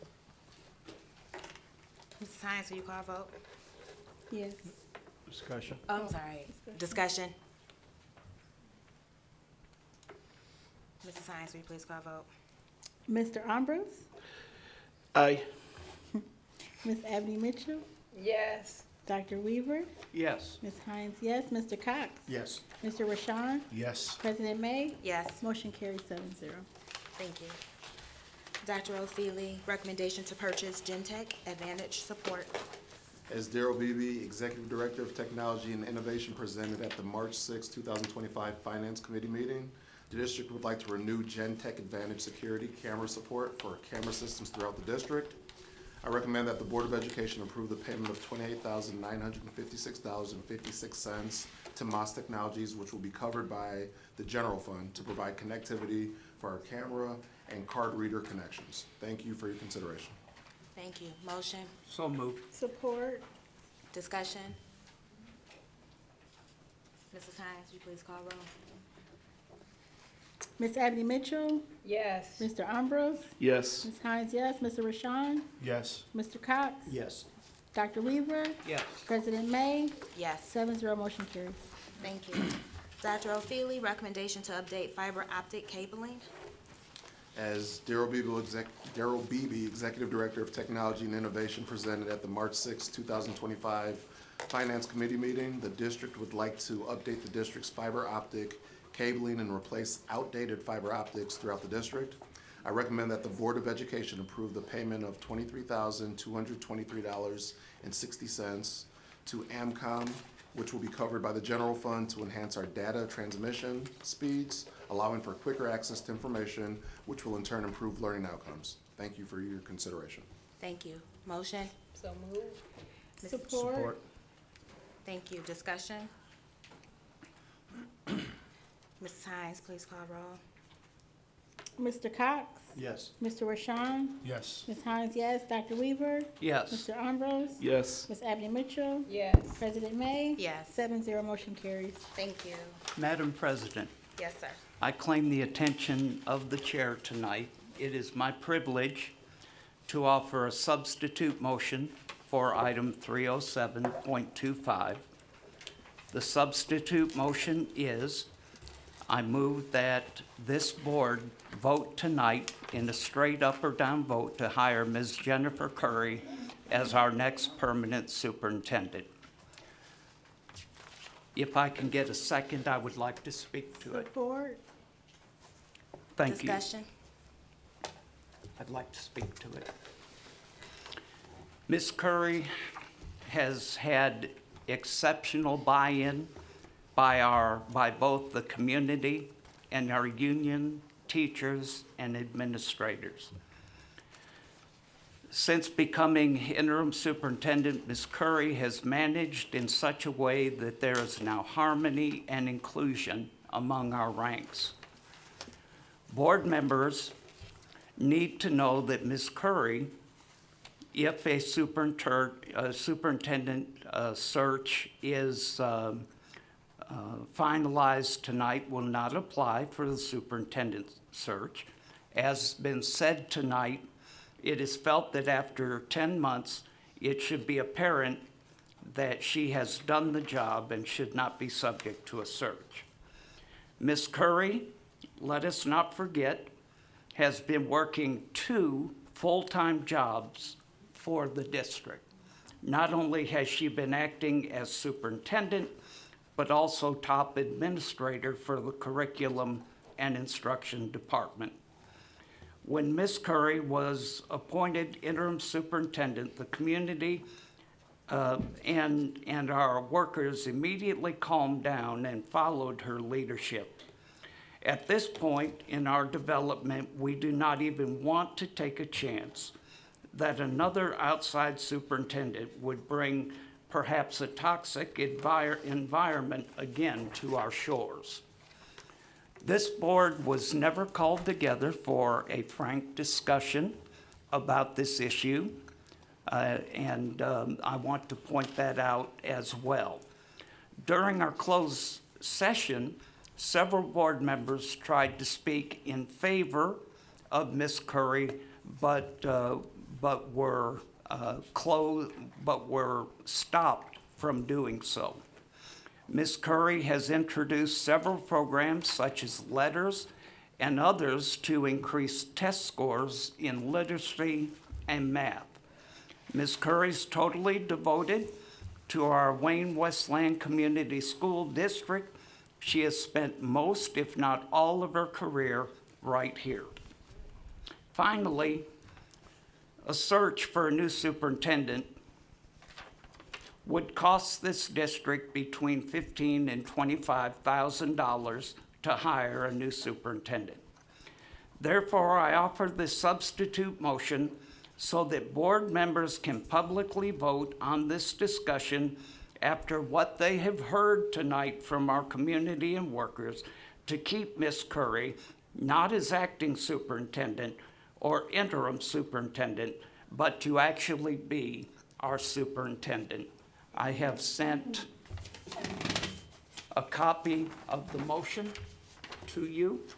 Again, the motion is, substitute motion is that this board vote tonight on a straight up or down vote to hire Ms. Curry as our next superintendent. Thank you. Thank you, Dr. Weaver. Is there any other discussion? I'd like to make a. I'm sorry, Chair is recognizing Mr. Cox and then you. Thank you. You asked was there further, so I just raised my hand, let you know that. Yeah. So you didn't have to cut But me then you off. started talking. Yeah, but you asked. Mr. so Cox, you don't have will to you cut me please? off. Thank That's you. very disrespectful. Yeah, disrespectful. No. Oh, you can go.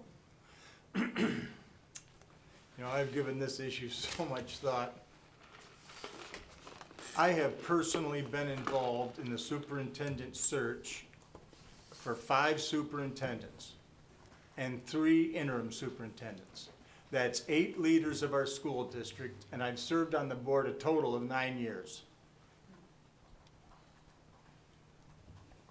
Throughout the course of all of that, it became very evident to me that having continuity in leadership is very, very important. Each of the names, I wrote them down when before the meeting started, I was thinking about it.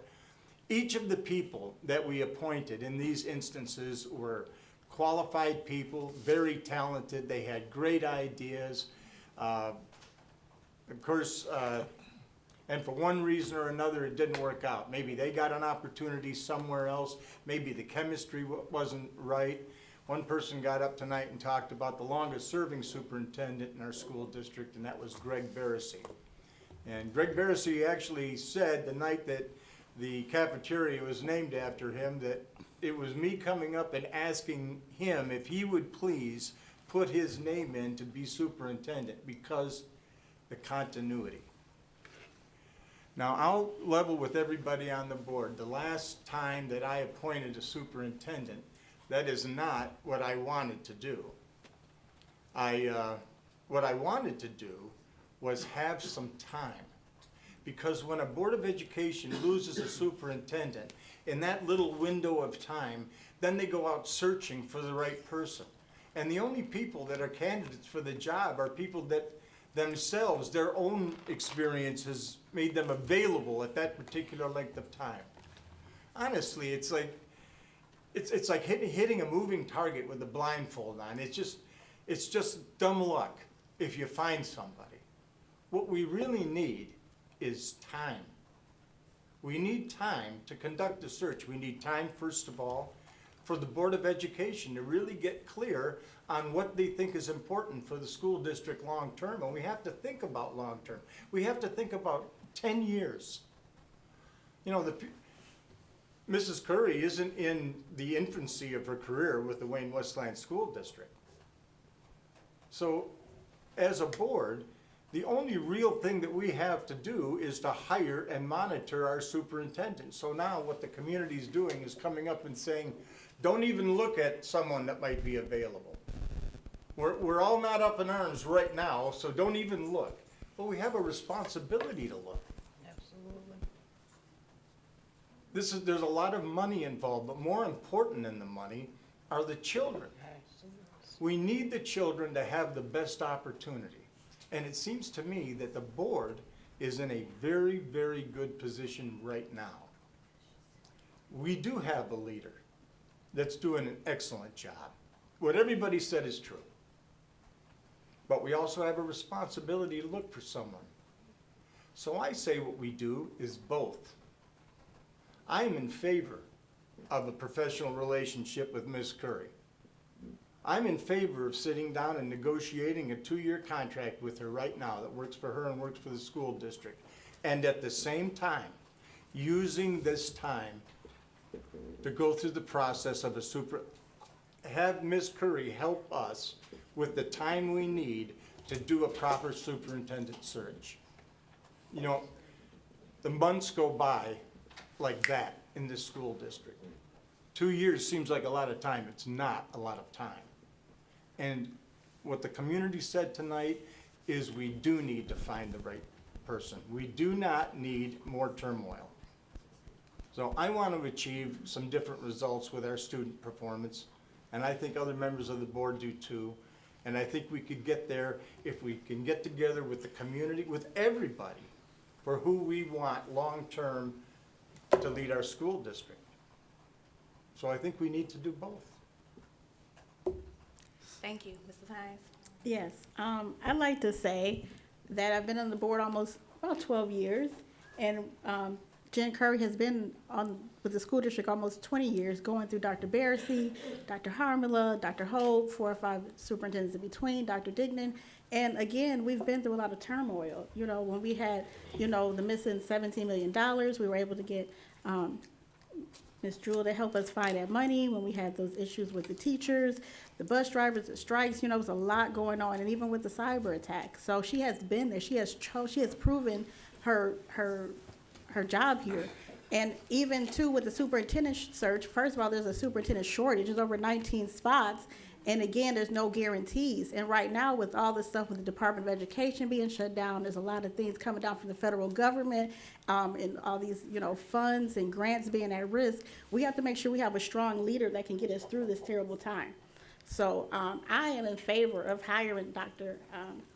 Ms. Jen Curry. And at the same time, as it was said before, she is not applying for the position. So we will lose a superintendent if we go further. And I do not want to take that risk. Jen, you know that I support you 100%. I've seen your work over the years. The community appreciates. I've had several elected officials reach out to me personally that said that they wanted to keep you on board. So as a board member, you know, I really feel that right now we need strong leadership because we don't know what's going to happen. Today we had the legislative breakfast this morning with our senators, our state representatives, our lobbyists, and we had a lot of tough questions that we went through today, you know, about the financing, the funding, what's going to happen to our students. And we were able to get some really good, you know, advice. But, you know, with these turmoils and things going on, I would like to keep Ms. Curry and hire her as our permanent superintendent, because going and searching and spending the money, and just like what the employees are saying, that they want her to stay. That's what they're saying. So I'm on board with the employees, and I want to keep you and make you the superintendent if we can. Thank you. Mrs. Abney Mitchell? Yes. Also, I agree with everyone said. I have had conversations with Ms. Curry about the position, and as Mr. Cox said, we do have to employ somebody. That's our job, to employ a superintendent. But I would like to, we have new board members. I'm a new board member myself. I haven't participated in a search for a superintendent. So it's a lot of language that conversation that need to go on for us to even know exactly what we're looking for in a superintendent. And so I would like to make a motion to table this. Go ahead. Yeah, you can't do a motion. I can't do a motion now? Discussion, no. Okay. That's all I have. Okay. Mr. Roshan or Mr. Ambrose, do you have anything you'd like to say? And then I'm gonna come back to you. I just wanted to give some. I'm actually torn on this discussion.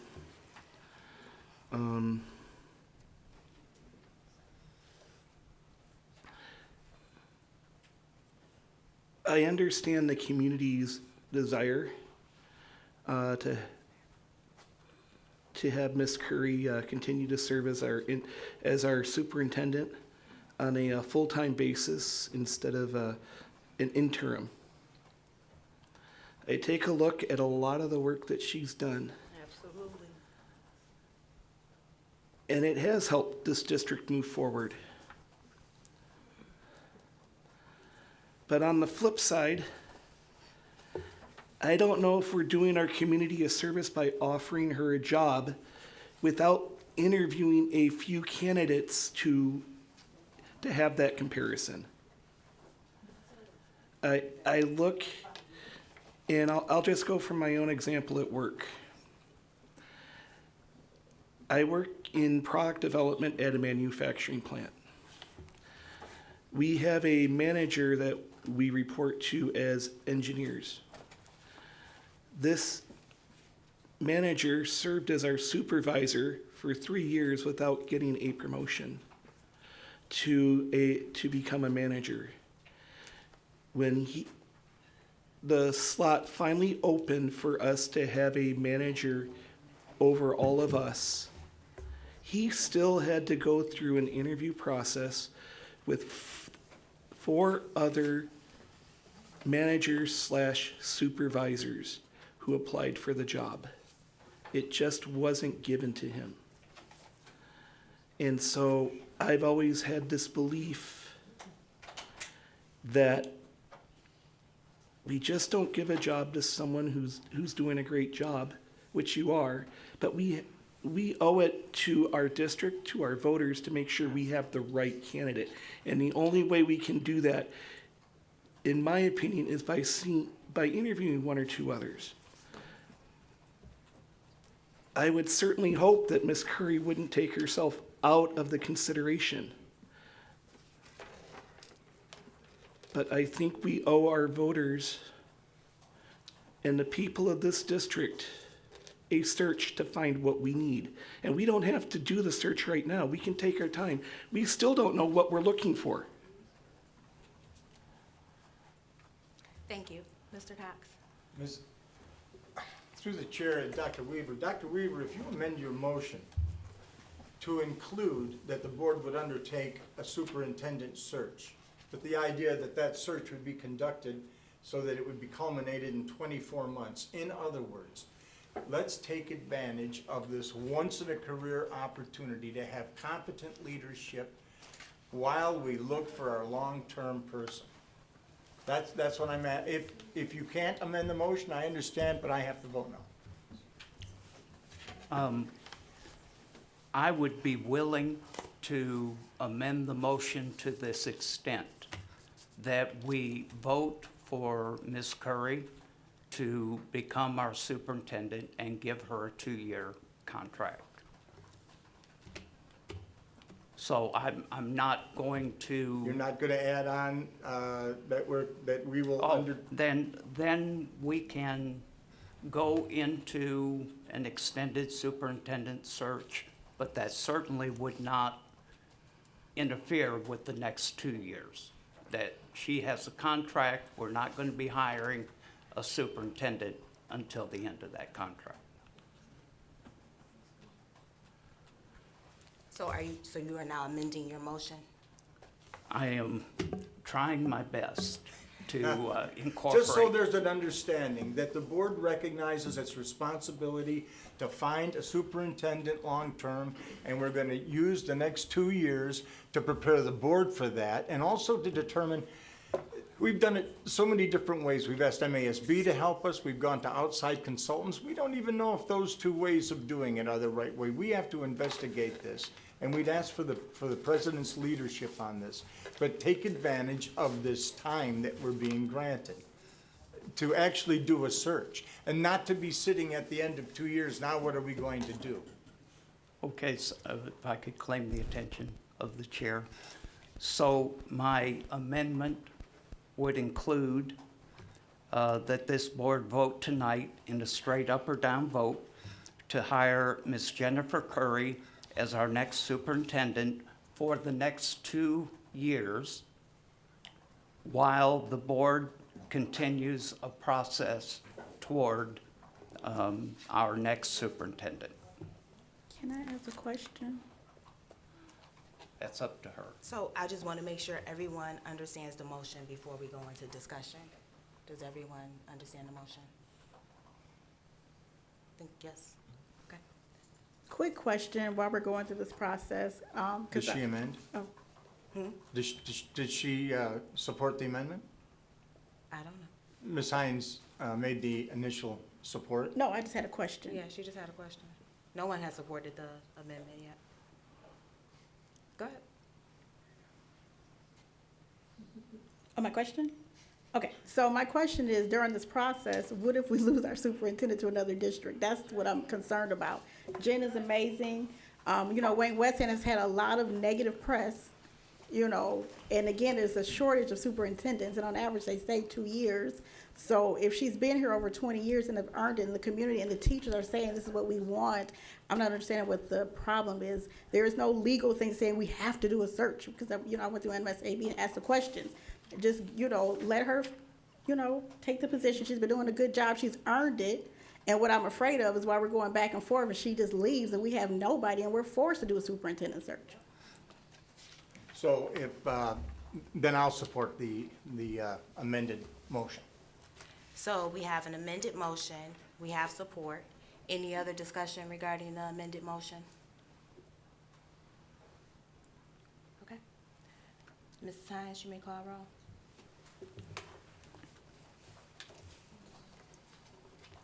We have Dr. Weaver, Yes. Mr. Cox? Yes. Ms. Hines? Yes. Mr. Ambrose? Yes. Ms. Ebony Mitchell? Yes. Mr. Rashawn? Yes. Ms. May? Yes. Motion passes.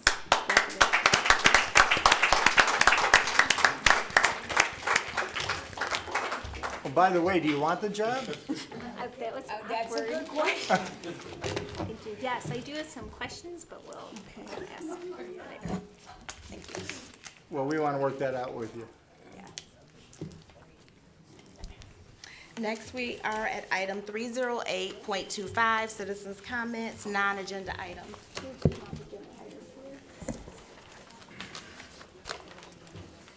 Thank you. I would like to call Ed McGovern.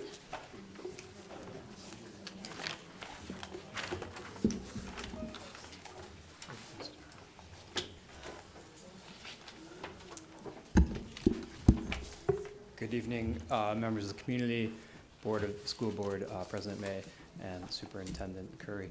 I'm Ed McGovern, WWEA Vice President and Wayne Memorial High School teacher.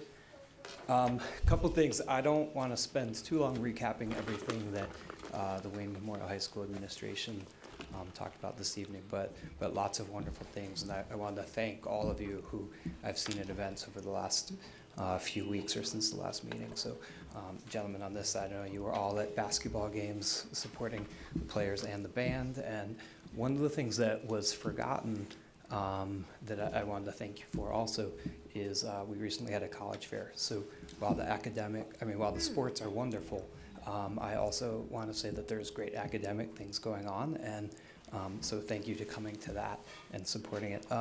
I also wanted to thank you, I don't know if we've publicly done this enough, for the contract. We have Ms. Highland over there, who is a product of Wayne Memorial High School. She's teaching.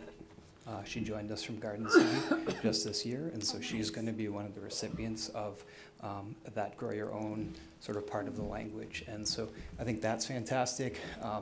The Show Your Stripes program that some of you asked more about, and that's another person who started their career as a student here at Wayne Memorial, Miss Gwen Frettenborough, and both of them have come back to be teachers. And so I think that we really do have a strong legacy. Mr. Barber was here, right? He came out of this district too. And so I think we do have a great legacy of producing quality people out of this district. And I want to thank you for honoring Jen by encouraging her, since she's had such devotion to this district. I think that some of our best people do come out of the buildings. And so I wanted to speak to not just the extracurricular type activities, but also some of the leadership that maybe I think staff members have been anxious and striving and hungry for. These last few years with the turmoil, we've promoted the sports and the socio-emotional part of things, but I think that at least my colleagues have been missing and really hungry for the academic side of things. And so I want to thank Jen and the central office because I think we really made great strides over these last few weeks, both with setting up a process of how to implement new courses in class, and I think we've made some good work with that for the elementary, secondary, middle representatives on the curriculum council. It seems like good work is happening there, so I want to thank those ladies. And also just in terms of like putting in some common policies related to like the academics so that we can get to the growth that I know a lot of you really want to see. It's great to like highlight the rah-rah stuff, but we also want to have our students get better. And so, later this week, we're going to have the beginnings of a committee on standardizing some grading and what's best practice for helping our students to reach success. And so I think a lot of that has come under Ms. Curry's leadership and putting people in the right places and giving them the opportunity to make some of those changes. So I want to say thank you. Thank you.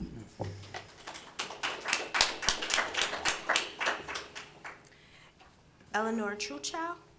Trudor? Truchow? Trushan. Thought that was a W, sorry.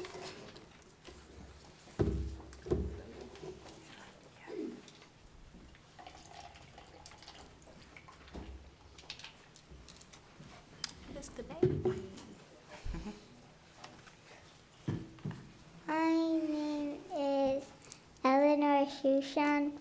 My mom's is Melinda Harris. She is also a Shushan.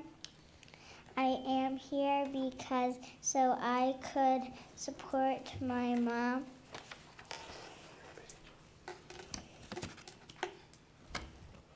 My mom likes to support teachers.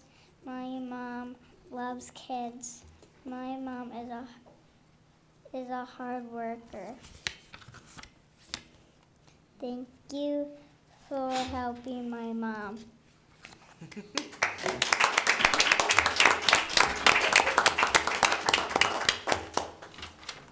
Thank you, Eleanor. Thank you. Next, we have Melinda Harris.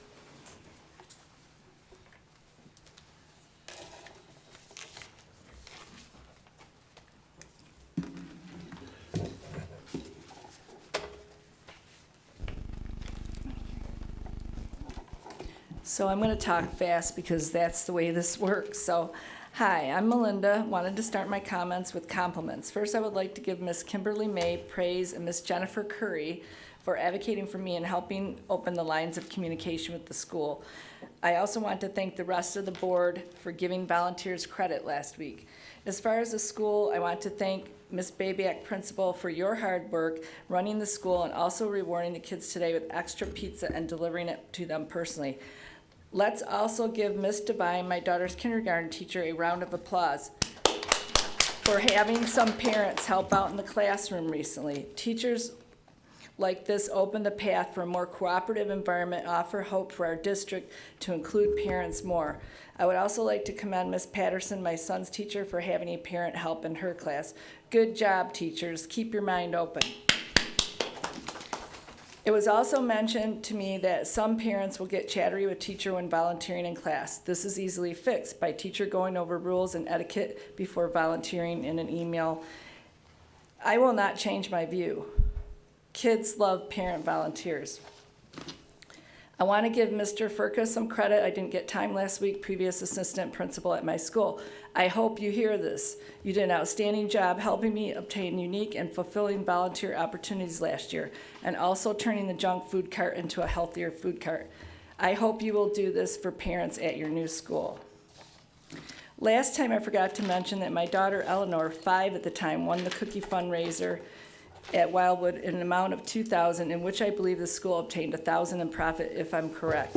My son is also a top seller, selling Scout popcorn, 6th in the nation, 6th in the state, 116 in the nation, selling 13,000 2 years in a row. Yesterday at the Red Wings game, he was gifted time in the penalty box and was also riding go-karts on the ice, earning 2 Red Wings tickets.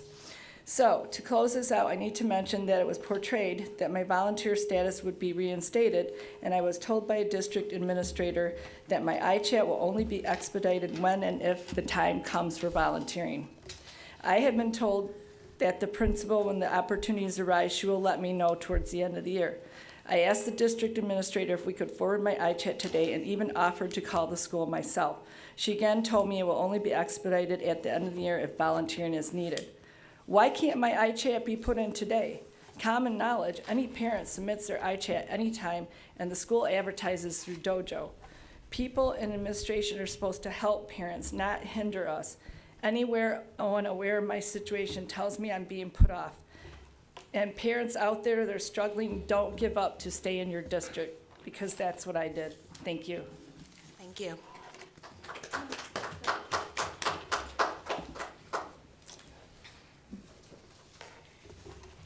Next, we are at item 309.25, superintendent's report / comments. Thank you. Thank you for all the kind comments tonight. I do appreciate it. I was not anticipated. So if you even saw me pass a little note, I said this is kind of awkward. but especially then even the discussion. So thank you. Thank you for having the confidence in me. And as you had said too, I truly love this district. Other things happening, March is Reading Month, and our elementary schools are celebrating with activities, school spirit days, and special events. So if you can stop by one of our elementaries, they would love to see you or even have you read. Last week, Franklin Middle School hosted Women's Career Day, featuring presentations on career development and future opportunities, fostering meaningful connections between students and the professionals. Congratulations again to the men's basketball team, and best of luck to the women's basketball team as they compete in their quarterfinal game tomorrow. We are also proud to announce that several of our board members have completed individual leadership and board development courses through MASB in 2024. Congratulations to Ms. Abby Mitchell, Ms. Hines, and Ms. May on your achievement. We'll give you a copy of the official letter as well this week. And lastly, as we wrap up a great month, we look forward to spring break next week. Enjoy a well-deserved break and safe travels to those heading out of town. Thank you. We are now at item 310.25, review and recommendations, Board of Education. Let's start with Mr. Roshan. You don't have anything tonight? Thank you. Dr. Weaver? Yes, thank you, Madam President.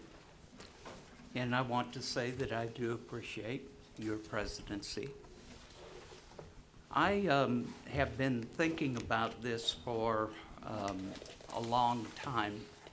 My substitute motion, in the spirit of cooperation, I accepted the 2-year span and for Ms. Curry, and adjusted so that we could do that and make it work. I am, as a board member, impressed with what she has done. She may be over there looking all little and small, but I have seen her in action, and what she does is tell the truth. And sometimes it's difficult to tell truth to other people, but you have to. And I have seen her under a former board administration to be very capable. And I look forward to see what the next couple of years brings to us. Thank you. Thank you. Mrs. Hines? I'd like to congratulate Ms. Curry as our superintendent. This is exciting. Again, 20 years in the district says a lot. You've been through every superintendent that we've had, so it's quite impressive. I'd like to thank all the new hires. I'd like to congratulate all our winning teams. It's just so nice to have that Wayne spirit. Even John Glenn High School is super exciting.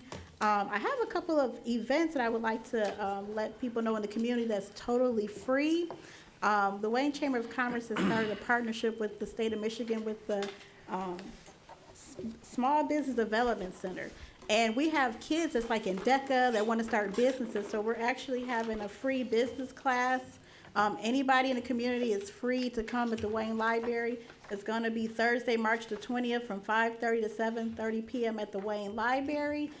They have the barcodes. If anybody who has a business, even our children who want to start businesses, totally free, they can actually go register at the website with the Michigan Small Business Development Center. And we also secured another free class for the community and the children. Anybody who wants to do it in April at the Wayne Library. It's going to be called Forming Your LLC, Thursday, April the 10th from 5:30 to 7:30 p.m. And this is a great opportunity for families. My son, he started a business at like 16, so anybody can start a business. And I was super impressed with our kidpreneurs that we had. They had the different businesses at the farmers market over the summertime. So I think this would be a good, free educational class for our children. I was over at Hype earlier today, and they wanted us to let the community know they're doing a marshmallow drop. It's totally free to the families. It's going to be Friday, April the 18th, 2025. They're having 3 different drops. They're still looking for sponsors as well, but it's just nice for the children. We also have the Wayne Westland Kiwanis Club. We meet the second Tuesday of the month and the fourth Tuesday of the month at the Westland Library at 12 o'clock. And I did have an ask We have some kids over at John Glenn, the Key Club, and they're looking for some sponsorships. We did have an organization donate $400 to get the kids in the club, but unfortunately, a lot of kids can't afford to pay like the membership, the $25 dues. So I'm working with other businesses and organizations that can help sponsor the kids. I had one of them reach out to me today that's going with the DECA, and they needed the $400. So if anybody knows anybody that can help support the kids over at Glenn, that'd be really helpful. I was able to go to the legislative breakfast this morning. It was quite informing, because there's a lot of things coming down with the executive orders, the school districts, the Board of Education, a lot of confusions. So we were able to get our senators to come down and, really tell us like what's really happening, and it was really good information. So I was glad to attend that. And something else I had wrote down.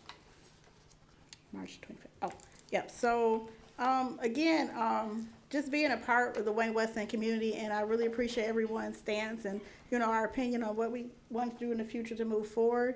And right now we're in a healing phase. There's a lot going on. I'm really glad to see where we're going with the district, even, with our curriculum and achievement. We have different committees and chairs, and I'm really excited about the bond that's coming up, 2025. So we're going to be really getting that out, especially with no cost to the district, no cost to the family. So that's really impressive.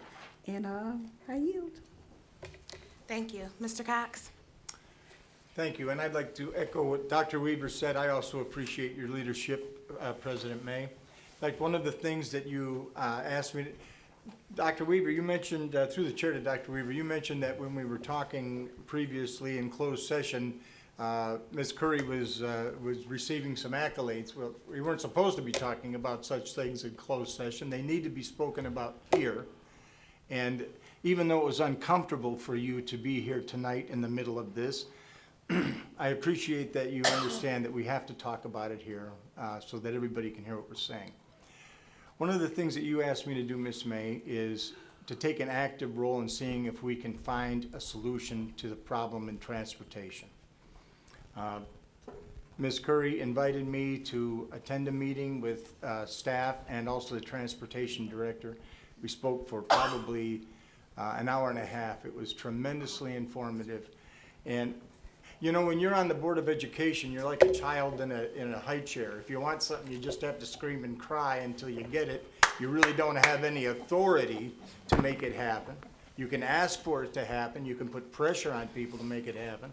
But actually being there, it taught me conclusively that the transportation department is not the fault of us not being able to pick up kids. Everybody's doing their job over there. Absolutely. Okay? And so you say, well, if the transportation department is not responsible, it's got to be the administration. Not really. They're doing their job too. In fact, everybody's doing their job thinking it's enough, and it's not enough.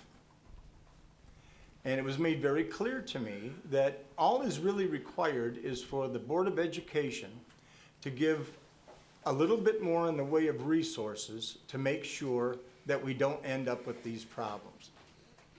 I think that based upon what the transportation director shared with me, I think that once every member of the board sees what their new plan is, we're going to have another meeting, I think, next week.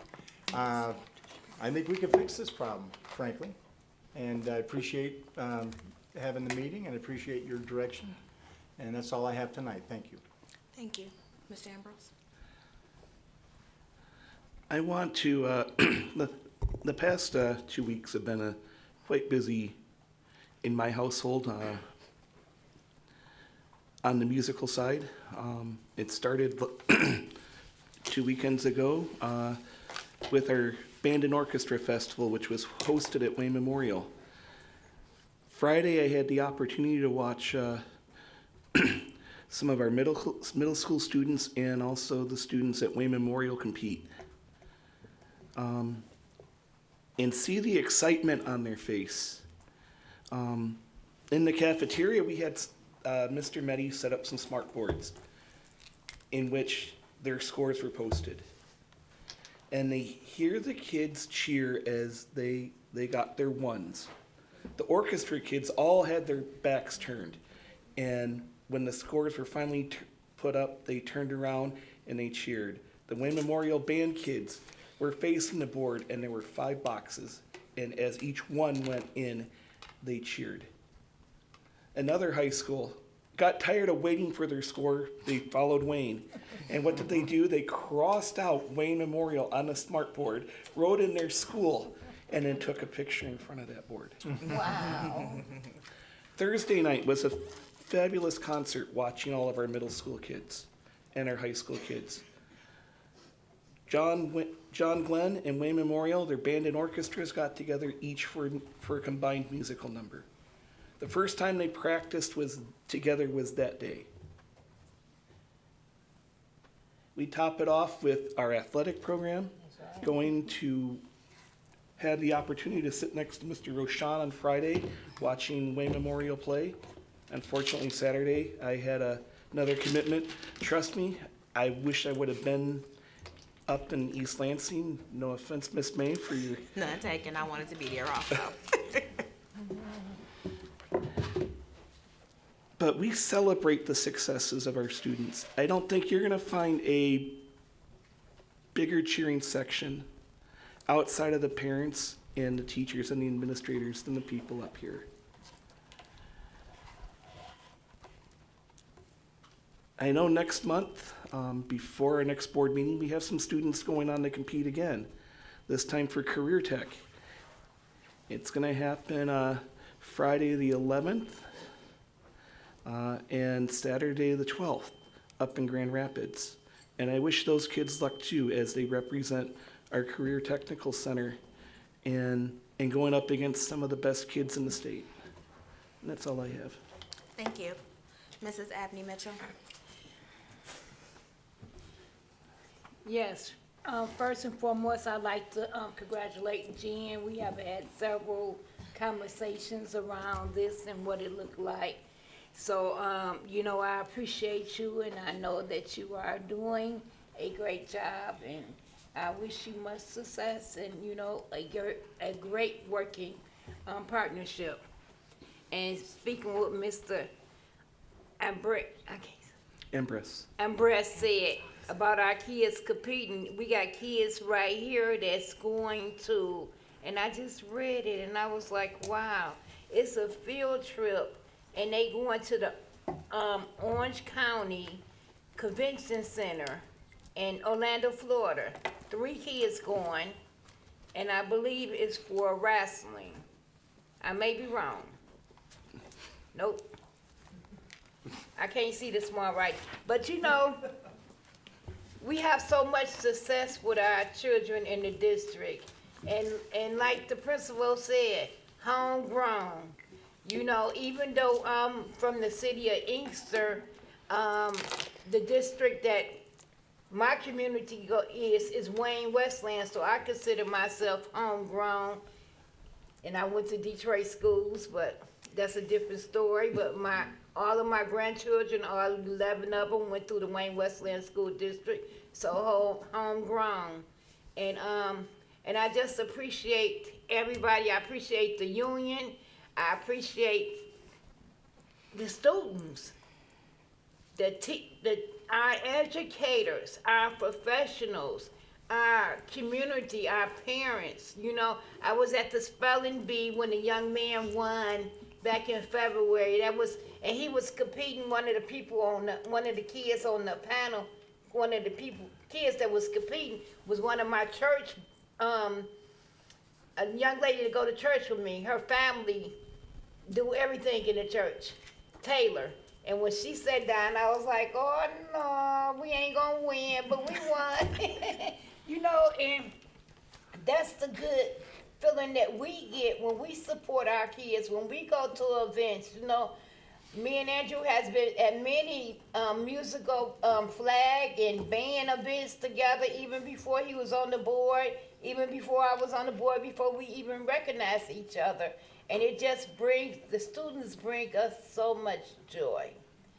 And I just thank you guys. I thank you, teachers, community, Jen, president, board members. Thank you. Thank you. So I'd just like to take a moment to say thank you to Layla and Logan for leading us this evening in the pledge. Appreciate that. Yes, and to congratulate Calvin for his win in the district spelling bee. And a big thank you to Jack Dimmer for their support. Just recognizing the partnerships that we have in this district, having Hype here at the last board meeting. It is just awesome to see so many community organizations, community businesses supporting our students, supporting our teachers, supporting the work that we're trying to do. So thank you for that. Definitely congratulations to Wayne Memorial boys or men's basketball team. Very exciting. Tried to rework my schedule at work to get up there on Friday and just couldn't pull it off. And Saturday I had the pleasure of spending the time with Mr.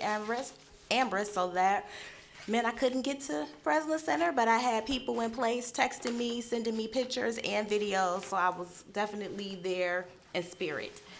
I also want to say good luck to our Lady Zebras in their game tomorrow night. Hoping and cheering them on that we're there on Friday, and I've already reworked my calendar.